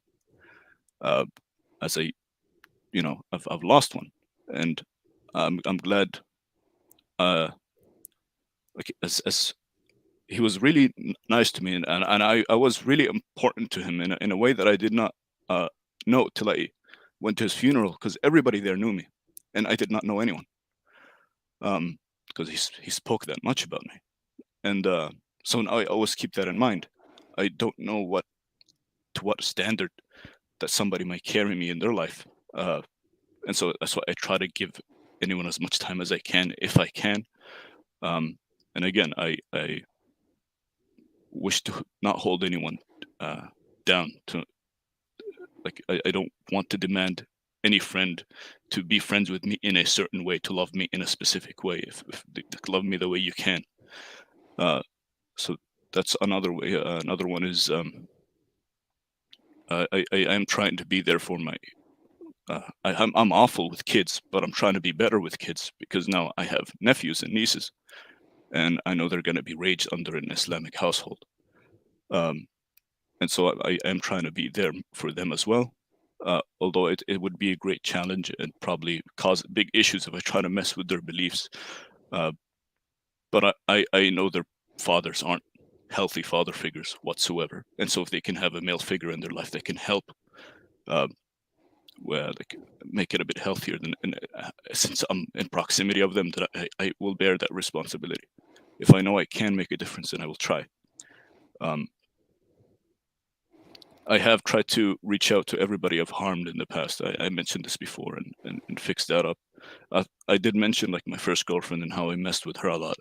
We did end up like dating again a few years later, and I did manage to apologize. And even though we broke up, our last relationship was much healthier, and I did manage to undo a lot of that damage and help in that regard. And even after we broke up, I did not go bitter in any shape or form. I try my best not to, as everybody has their story, and I always try my best to look through the eyes of others, not just mine, to always keep that in mind.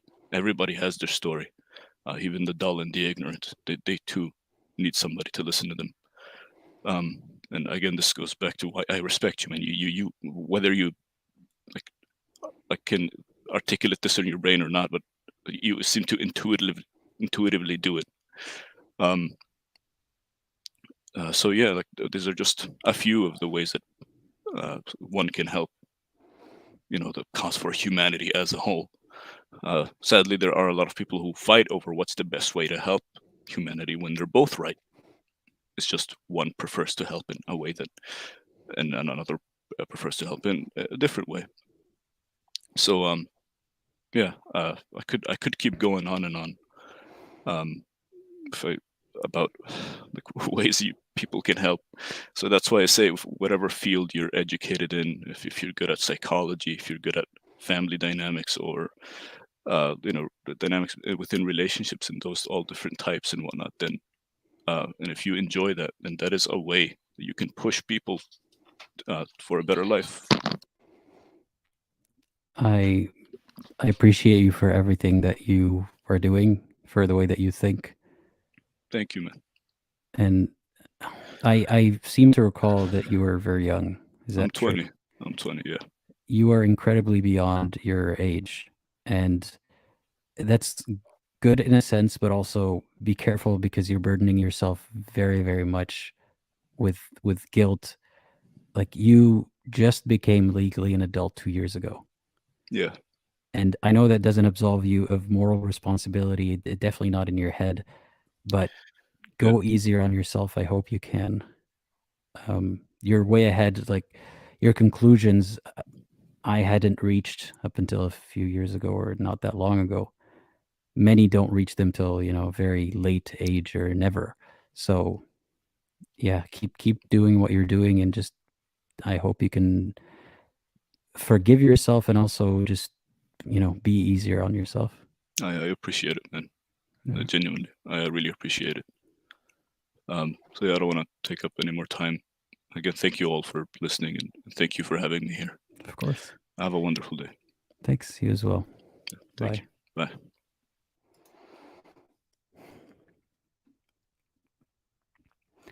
you. Bye. I don't have any follow-ups, anything to say. I just really appreciate that call, as I do every other call. I just needed a moment to gather my thoughts. We have one last caller, Red, or Apostate Cactus, as they may want to be called. I'm going to add Red to the call in 3, 2, 1. Hi, Red. How's it going? Hello. Hello, can you hear me? I can hear you, yeah. Oh, perfect. Yeah, I just got a bit emotional during that last one. And now being last, I feel the pressure of not being terrible. No, you can just be yourself. Nobody watches these in like succession comparing colors or anything. Oh, This is that's your just me time. then. Yeah, no, that's just you. This is your time right now. Okay. Yeah. Well, I'm not sure where to begin. I think one thing that a couple things actually that stood out to me with the previous callers. One person mentioned that I think it was Potato mentioned that one of the first reasons he started questioning Islam was when someone mentioned something about camel urine. And I just thought that was hilarious because I vaguely remember having heard that myself. And I remember having a conversation with my granddad, who in the household was like the most devout. And a fly had fallen into his tea, and he turned to me and he said, "Do you know what I'm supposed to do now?" I was like, "No, what are you supposed to do?" I must have been like 10 or 11 at the time. And he was like, "You're supposed to push the fly further in because one of the wings is a blessing," or something like that. I'm sure that there's like, I think there's a hadith about it or it's like something. one of the wings has a poison and the other one has the antidote, basically. Yeah. And he was like, "So yeah, that's what you're supposed to do." And then he throws the tea in the sink. And I'm like, in my head, I'm just thinking, so why didn't you do it? That is And such a great analogy for people's beliefs. exactly. And that has been something that's really stuck with me. And you know, I've grown up in the UK. I still live in the UK. There's lots of communities here that are very Muslim. I grew up in such a community where everyone I knew was Muslim. Everyone in every house on every street in that area was, like 90% of us were Muslim. And the few that weren't were ostracized. And if you sort of came out as, "Oh, I'm starting to question my faith," or, "Oh, I don't think I believe in Islam anymore," people didn't actually take you seriously. People would just be like, "Oh, he's just going through a phase. Yeah, he'll find religion." So I guess in a sense that was a blessing in disguise for me, because when I started being more public about it, if I was anywhere else, that would have been quite dangerous. But most people just didn't believe me, pretty much. Which, like I said, I guess was sort of a good thing. But growing up, it was really interesting to see that fly in a cup of tea analogy everywhere I went, because so many people who consider themselves practicing Muslims are constantly not obeying like some of the most basic rules. I hadn't realized until I was much older that almost every person I knew that called themselves a Muslim didn't pray 5 times a day. No one woke up at Fajr time. Everyone who was going to work and worked 5 days a week, they weren't praying at work, you know.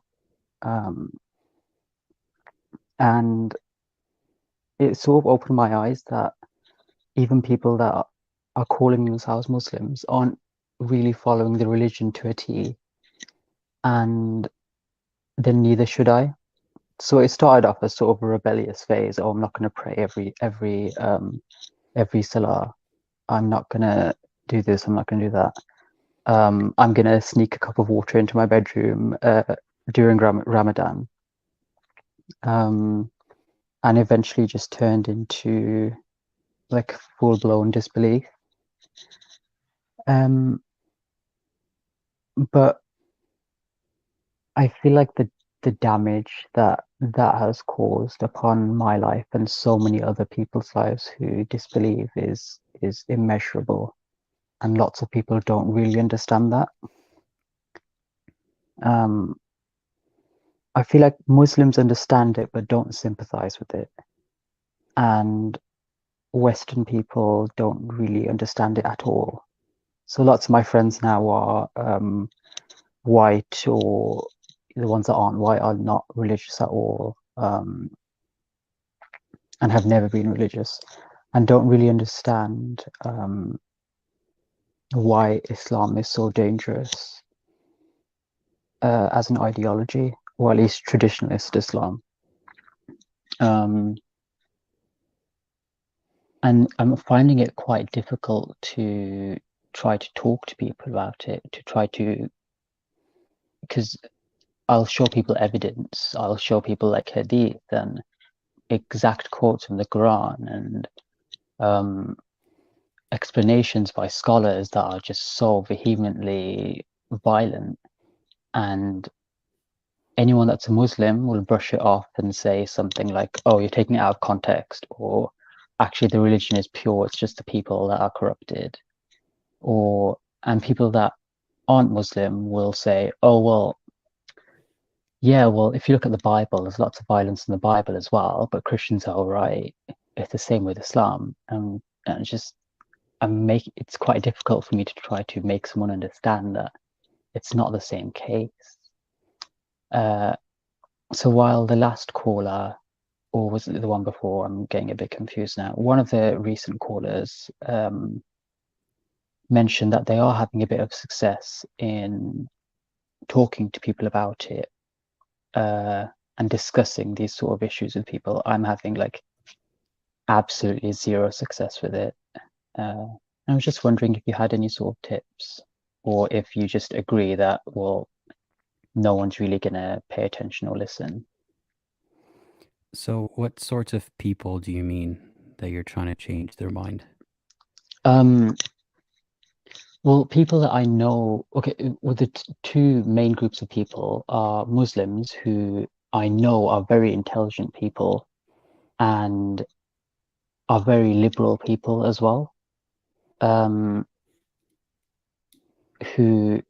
have like, you know, they believe in women's rights and gay rights and stuff like that, but then still call themselves Muslim. And I'm trying to like show them, wait, you can't be calling yourself a Muslim because Islam stands for this and stands for this and stands for this. And I guess the other camp of people is sympathizers of Islam who will like cry Islamophobia as soon as Islam is criticized, or say that we're looking at Islam with such a bad lens, but ignoring all these other religions that seem just as bad from history, but are fine now, and Islam is just the same. It's difficult for me to give you a straight answer, because in my personal life, or a one-on-one approach, like the most one-on-one approach I take most days is just, you know, these live streams. I've had similar conversations with people in my life, but most of them happened before I left Islam, and a lot of them were reasonable enough that we can have the back and forth, and then reach a wall with them usually, and they just admit, I don't know, I hadn't thought of that, and then often they just move on with their life. I don't know how to change someone's mind that way. I have an easier job because I feel like the ones who are drawn, I mean, not everybody who watches me is curious and is drawn to change their mind, but a lot of them are. So they are already receptive to hearing a different point of view, or they're so angry and upset and they hate me, and then they hear a different point of view. I don't know how to do it one-on-one, specifically depending on the person, and it's never been my approach because I feel like it's hard and taxing, and you might, you know, affect your relationship with them. I think after a certain amount of effort, I just kind of surround myself with different people that's easier to get along with, rather than, you know, fix them in a sense, because you can't fix people to your liking that way. So my approach is more big picture when it comes to Muslims who, are pro LGBT and all the things that are not in Islam are actually, condemned by Islam. I don't know if any amount of pointing to verses and hadith is going to change their mind. They're not actually doing any research. It's all virtue signaling. It's emotions. It's how they feel about it. Perhaps having them look at the victims and just pause the whole "is this real Islam or not" conversation for a moment and be like, okay, what are you going to do to help me help those people, the victims of the so-called bad Islam? Or are you at least going to listen to those victims of the so-called bad Islam? If they give those people a shot, if they start listening to them, if they start sympathizing, even if they don't abandon Islam, even if they still think Islam is pro-LGBT or something, at least that's a positive outcome. And eventually they'll have to face that cognitive dissonance if they have empathy for that other. That is my hypothetical approach to that side. And on the other end of things, those who cry Islamophobia, I feel like I've been a lot more bold with that kind of person. So it's happened in my life, not that someone called me an Islamophobe or anything like that, but I can see that they're the kind of person who would take the stance of, preemptively not wanting to listen to anything critical about the hijab, for example. And I had a conversation with a girl like that, and after, a back and forth, she said, I just genuinely never heard this point of view before. I just heard all the, girl boss hijabis saying it's amazing. And that was all she needed to at least have some kind of balanced opinion on it. But when it comes to someone calling me an Islamophobe, if that's, happened, I will have to kind of pull rank a little bit. You can play their own game. Tell them, are you presumably, say, for example, a white person or someone who's not a Muslim, are you telling me about my experience in Islam and my knowledge of the topic that you know very little to nothing about? Isn't this a microaggression? Isn't this you oppressing me right now and speaking over me? Maybe if you use their language and their, the way that they think about things, maybe that'll help them see it. Yeah, I have had success with that actually. That was actually really helpful what you mentioned just now. But with the latter part of it, I have had some success with that. In that, friends who grew up either Catholic or non-religious at all, who then tried to defend Islam in front of me, my usual response is, well, look, I grew up with Islam. I was a Hafiz of the Quran. I've studied this for almost as long as I've been alive. I believed it for like half my life. So I think I know a little bit more about it than you do. Not you, obviously, but that. I get what you mean.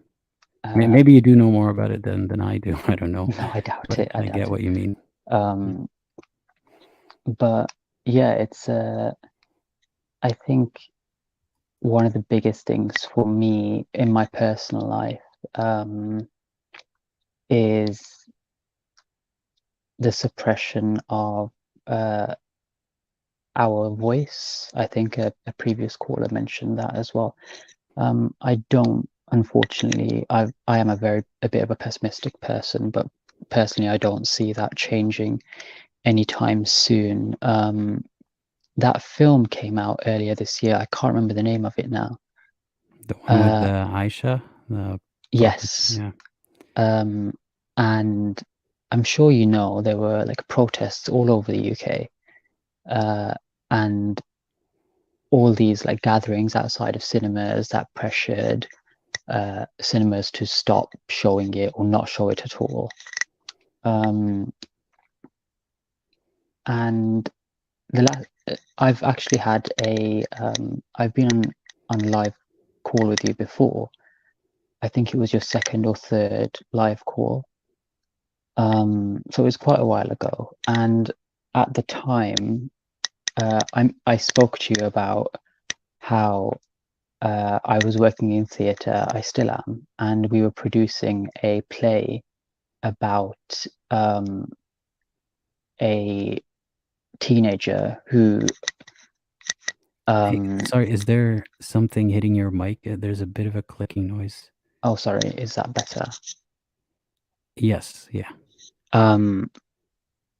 So we were writing a play about a teenager who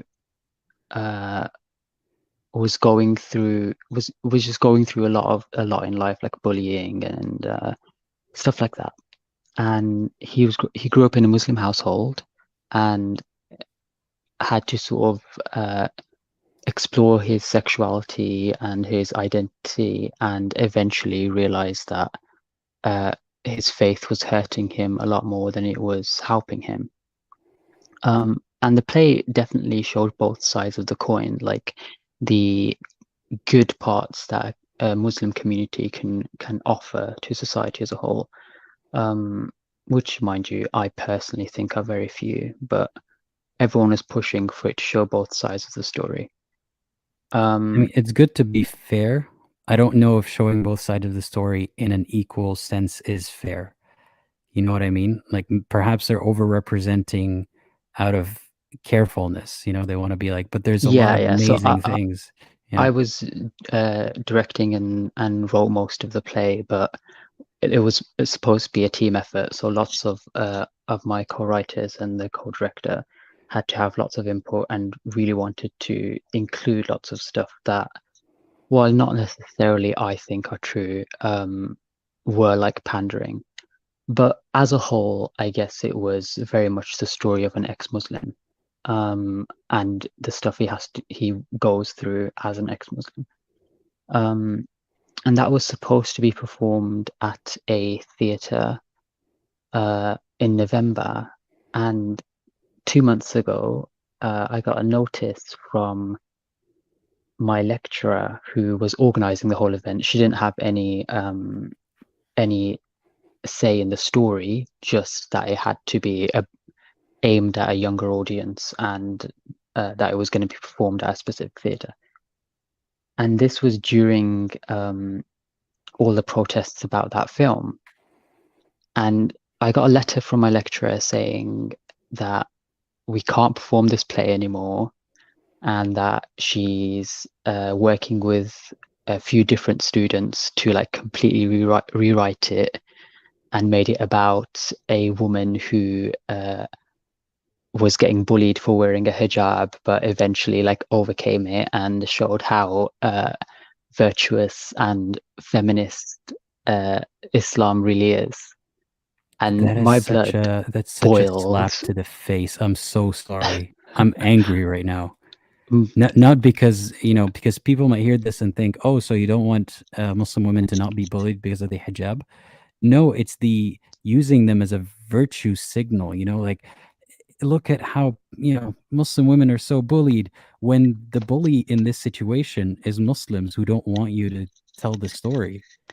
Yeah, I mean the story of this girl being bullied. This news story is about a girl who's going to a predominantly white school, getting bullied by her white classmates. Isn't that But the the fact stereotypical is, like feel bad for brown people story? Like it yeah, happens, but the amount of people ex-Muslims who are hurt by their families dwarfs the amount of girls who are bullied by white in white schools. Like, you know what I mean? It's I sad. totally agree. Yeah. And it's not just that this story is being told. I wouldn't be upset about someone writing a play about a hijabi being bullied and whatnot. I'd be upset about how they're framing it as a feminist thing Islamically. But the fact that it replaces your play, I'm so sorry. This is extremely frustrating.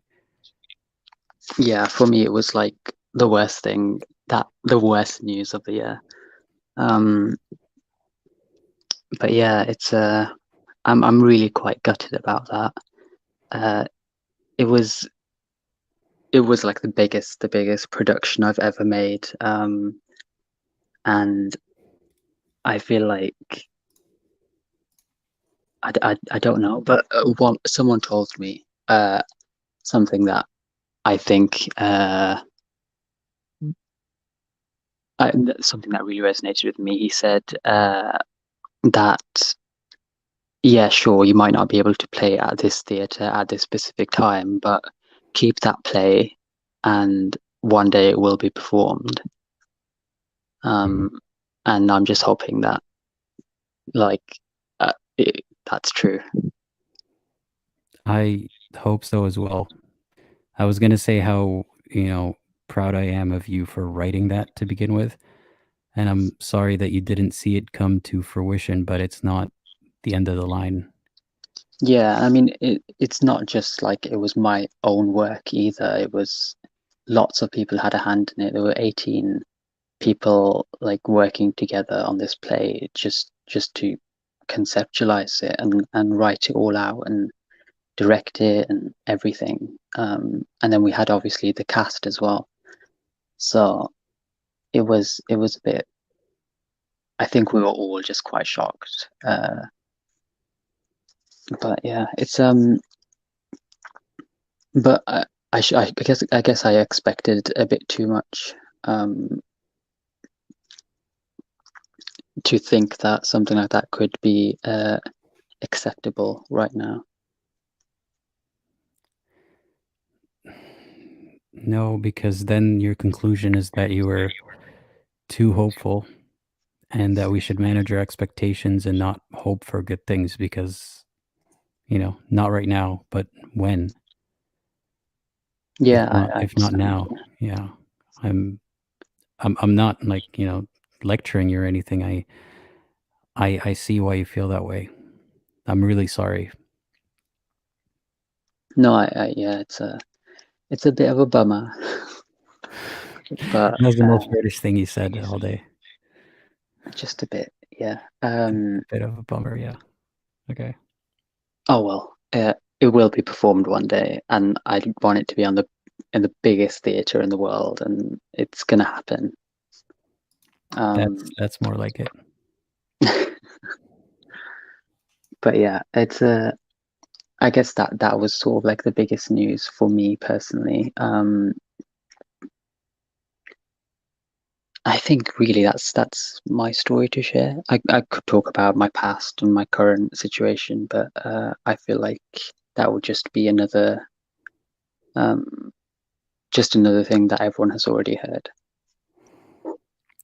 Well, I have to say that was extremely unique, and I don't know why you were nervous about, being the last caller. Every story is different, and I really appreciate you sharing this with us today. And I'm sorry that this is what happened to you, but I hope it gives you motivation to keep going. No, I really appreciate it. And watching like the animated stuff that you've done and the animated stuff that what's his name? Apostate Prophet has done. While they're very different, and one is clearly a bit more poking fun. Well, don't tell anyone, but I still haven't watched them. They're really good. Yeah. Okay. But I can definitely see both of your styles are very different, not just in the animations, but in your usual videos. He's a bit more fueled by anger, I think. Like I said earlier, I don't envy him, like the spotlight being put on him. I don't know how I would react in his position. So I hope he somehow finds a way to get away from all the drama, the Dawa drama. But yeah. Hopefully, yeah. Honestly, some of the crazy stuff, with the Dawa people, I don't understand how they have a platform. And we'll continue to for a while till they're shamed and named. And we should celebrate that hijab is now in the news for, instigating. So instigating violence in the UK, as people have been saying. So hopefully they're visible now. I hope so. Yeah, but all hijab is doing is giving bravery to people who already have like radical thoughts. And washing his hands off it. Even if he doesn't say go burn this or go, lynch that person, he's pushing people to do it. Yeah, it's honestly terrifying that that's almost quite literally on my doorstep. And that I've known people like hijab my whole life. I'm glad actually that I'm away from that now. I moved away from the Muslim community, mostly out of choice, but I'm very much excluded from it now, which is obviously a good and a bad thing. But yeah, going back on my previous point, I did watch your animation. I found it very enjoyable. And I'm glad that there is art out there that pushes this sort of agenda. And it's not really an agenda in the sense that most people think of it. It's just the truth.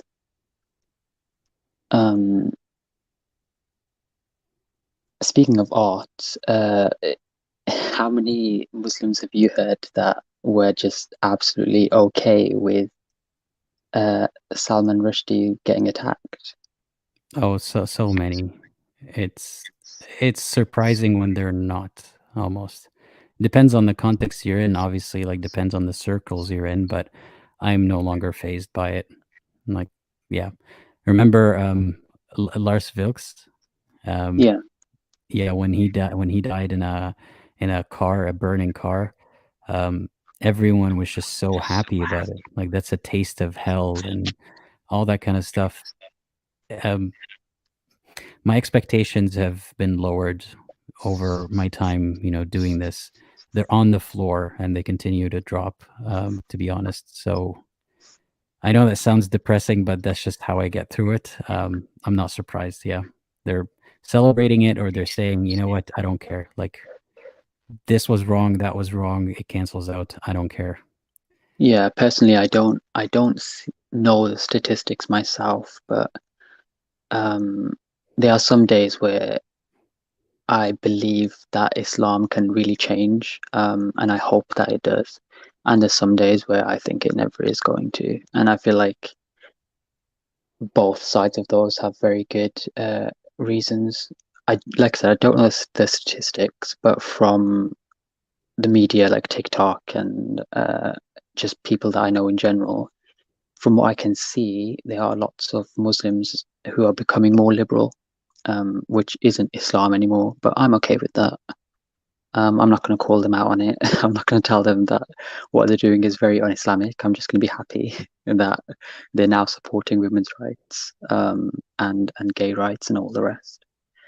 But the other side of the coin is that it's quite literally written in the faith that it won't change, and to change it is very wrong. And I feel like that is one of the main reasons that it hasn't changed, the same way Christianity has changed. That's the selling point. Yeah. It's not going to change. Yeah, it's this pure religion that will never change and should never change. And there's so much that needs to be changed. I'm going to be blunt. I don't have hope that Islam is going to systemically change. We may see, pockets of Muslims or even populations of Muslims change in how closely they follow Islam and what they think Islam actually is. But the way it is taught, when it comes down to the texts, when it comes down to any sort of formal Islamic education, it cannot change, because unless you remove things, which you can't, I think now we're at a point where everything's documented, so you can't be changing now. Like, many years ago, there were pockets of Muslims in different parts of the world, and maybe they could have generations of Muslims practicing a certain way or believing a certain thing about a collection of hadiths and so on. Now it's all on the record. Now I think it's impossible to change these things because they're on the record, unless there's a fundamental shift in how you understand what is permanent and what isn't in Islam, which it's not supposed to change. And my view on it is, I don't like it when the progressive Muslims, so to speak, are kind of a shield for the rest of Islam. I won't get too in their face. Yeah. Yeah, like I'm not going to get too in their face and be like, no, you're supposed to be misogynistic. You know what? Good for them, but don't get in the way of actually talking about misogynistic Islam, because it's kind of like I see. It's the idea is your Islam might be for all these inclusive ideas, but the rest of Islam isn't, and if you're not going to speak about that, then don't speak at all. Or continue speaking, but don't speak over me. And like, don't paint me as your enemy. I'm just, what I'm opposing is the source. The fact that you have some kind of diluted version of it, that's up to you. But like, I can't stop them from talking about Islam the way that they want to. But when they start demonizing us or siding with the rest of Islam, that's when it becomes a problem. And I don't have hope for it changing permanently, to be honest, because at the end of the day, they would lose any sort of discussion or debate with an Orthodox Muslim, right? Like, what's the basis for these halfway beliefs? Yeah, I get you. It's sort of so recently I've started posting things on my Instagram, just sort of like, I guess sort of not really inflammatory, but provocative stuff. So I posted on my Instagram, and I'll quote, "Here's the thing, liberal Muslims are awesome. It's nice to have people that..."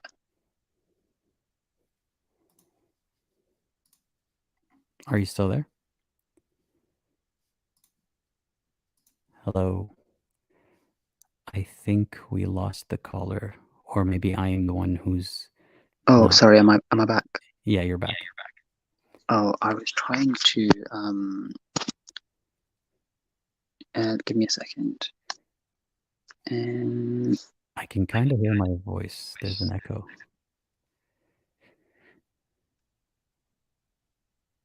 Is that better? I think I can still hear myself sometimes. Do you have earphones that you could put in?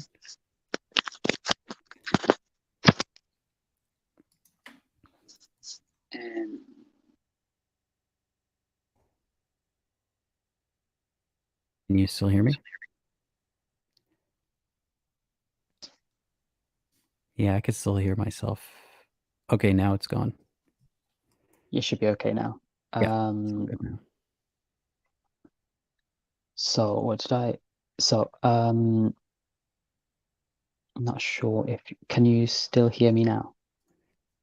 Yeah, I can. Okay, good. So I posted on my Instagram, here's the thing, I don't have a problem with liberal Muslims. It's traditional Islam I have a problem with, because traditional Islam supports female genital mutilation, throwing gay people off cliffs, honor killing, the punishment for apostasy, extramarital sex, or whatever Muslims think is witchcraft is death. And if a woman can't prove she didn't consent to being raped, she can be punished. Do you agree that all of those are accurate? You're asking me? Yeah. Yeah. So I get a bunch of responses saying that I'm being Islamophobic and that none of these are accurate. One such response was, there's no such thing as liberal Muslims or traditional Islam. Islam is just Islam. This is coming from a liberal Muslim. And that's a good point, because they demonstrate how you can't separate these things. If there was a label such as, Islam 2.0, progressive Islam, whatever, then I'd be okay with them doing their own thing, branching off. But if everyone adds up the numbers, if they're like, we're all 1 point whatever billion Muslims, then which one are you? Precisely. Because the majority of Muslims in the Middle East are all for these like horrible things. Or if I say the majority of Muslims, I mean at least the majority of Muslim governments. The majority of Muslims are passive about it at best, or supportive of it. Yeah, okay, yeah, that's the perfect way to put it. And then she carried on by saying, Islam doesn't agree with all those barbaric acts, that's culture. And even if she was right, which she isn't, but even if she was right, isn't culture essentially created by religion?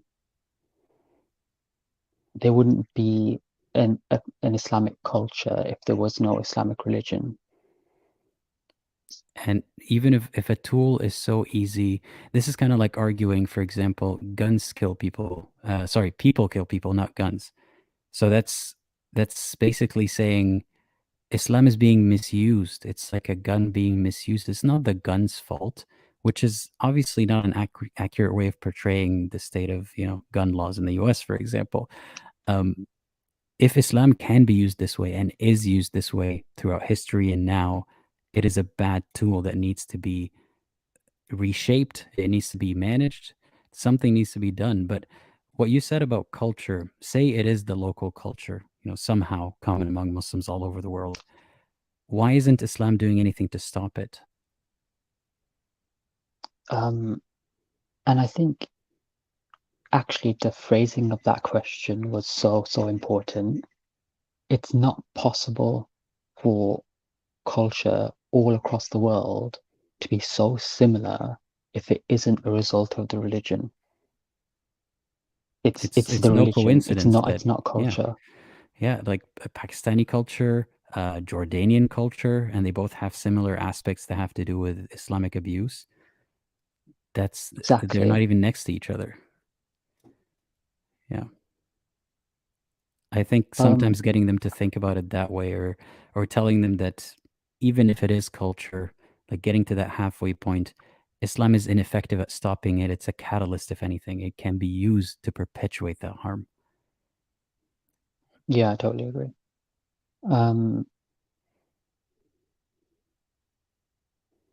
Yeah, it's just this idea of people like responding to it and saying, I'm not very academically smart or well educated in Islam, but it's against Islam to discriminate. It's against Islam to be homophobic. It's murder is against Islam. I'm like, okay, well, first off, those first two were just like absolutely incorrect. Islam is very anti-Semitic, as we've discussed earlier in this live, and I remember having conversations with this girl in school when we were both like 12 years old, and she would like blame the Jews for everything. And there were teachers, like people in positions of trust and power who would say stuff like, "Oh, Hitler was an amazing man."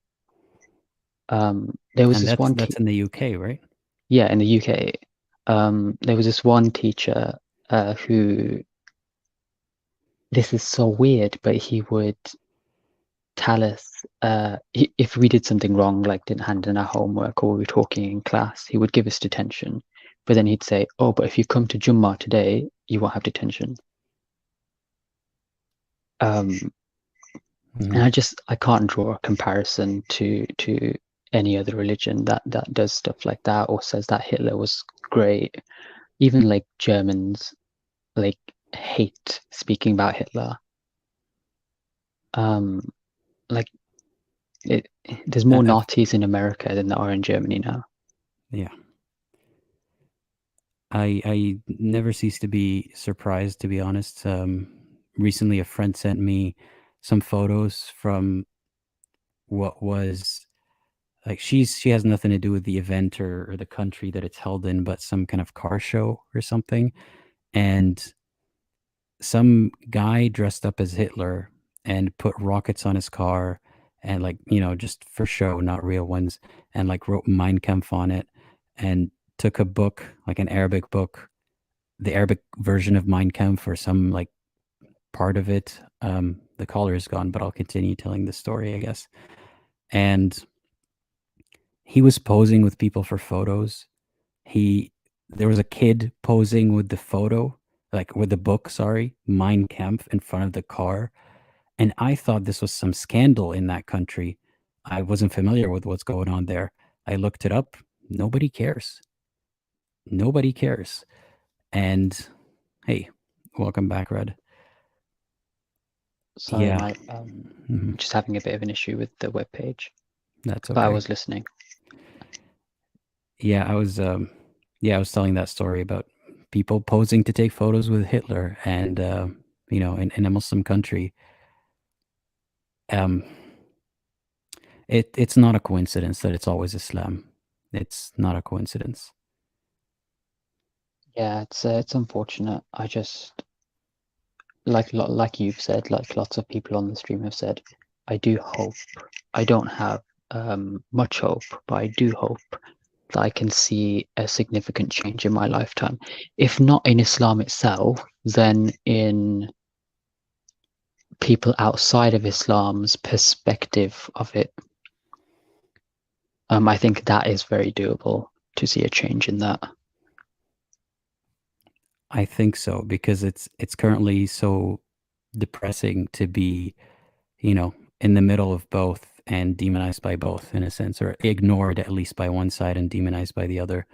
So I hope some people can. I want to see more resources for ex-Muslims all over the world. It's going to be very difficult to do that in Muslim countries, but at least in the UK and other countries like that, centers where ex-Muslims can go for refuge to get help, just like abused people from any group can go to shelters for them. I want to see that for ex-Muslims, because that's an acknowledgement that this is a widespread issue, that it's not some fringe case here and there, or at least integration of social services to recognize specifically those cases, because so far they haven't been dealt with that way. It's people always think of generic like domestic abuse. Okay, but have you heard of domestic abuse that the person justifies to themselves because the religion taught them to do that, and not just one person but so many? Yeah, It's I remember. I remember like watching my father beat my mother, and just later on asking her about it, and she would say, "Oh well, he's allowed to. He's my husband," and and believing her word for word, and then believing in that. And if I had carried on growing up in that household, I probably would have ended up being a violent man myself. It's insane. I am hearing these stories from literally all over the world. I have live streams in different time zones, so I can accommodate everybody, like different times for different time zones, all over the world. People who've moved countries, someone born in this one, moved to that one, lives in that one. Very similar stories all over the world. Can you imagine if we heard from, just take one country, the US, if we heard from a white person from every single state on my live stream saying, yeah, I'm seeing this, signs of white supremacy and like domestic abuse and all that stuff. If we hear it from every single state, like this widespread, it would be an epidemic. It would be a problem that needs to be dealt with. But I keep hearing it, and it's still something that's kept in the dark. Yeah, and instead, like Hollywood is concerned about catcalling and oh, geez, let's not talk about She-Hulk. I don't even know about that, and I don't want to look into it. Good. Dude, so many videos on YouTube about whatever topic. It could be a comedian. It could be someone talking about a specific scandal, something. They would just casually in the middle, like mention, yeah, like homophobia is bad, Islamophobia is bad, like in the same breath kind of thing. And it would piss me off so much. Like I can't watch the rest of this video anymore because you didn't give enough importance to that topic. You just regurgitated Islamophobia is bad without knowing anything about it in the same sentence with homophobia. Like, don't you see the irony there? They don't. It is simply just pandering. It's and it's insane to the length that some people in the West will go to, especially in media, where you'll be watching a show and a character is wearing a hijab and a full burqa, and she's absolutely not a Muslim. Like she's carrying on. She'll wear a hijab and a burqa, but she'll be an out lesbian, and a proud supporter of trans rights and all these paradoxical things all together.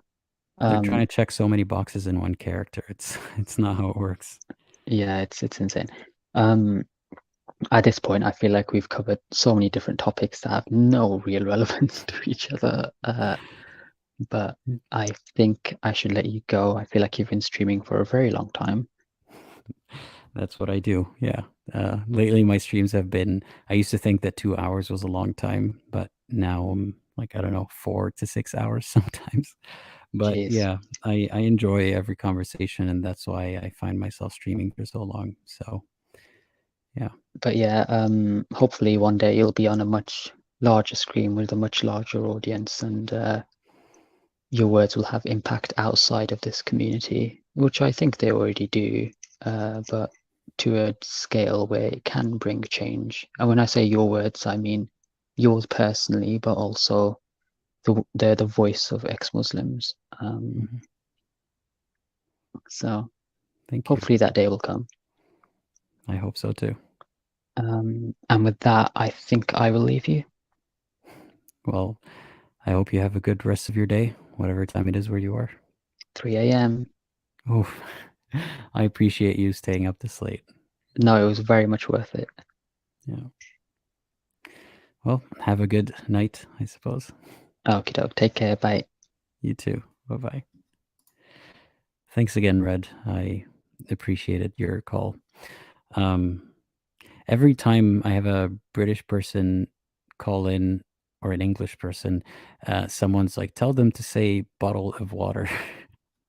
I'm not going to do that. That's rude, guys. Yeah. So thank you, everyone, for watching today. I don't think I have anything to add to what everybody else said. And yeah, as always, don't forget to like, subscribe, all that stuff. But most importantly, think critically and think for yourself.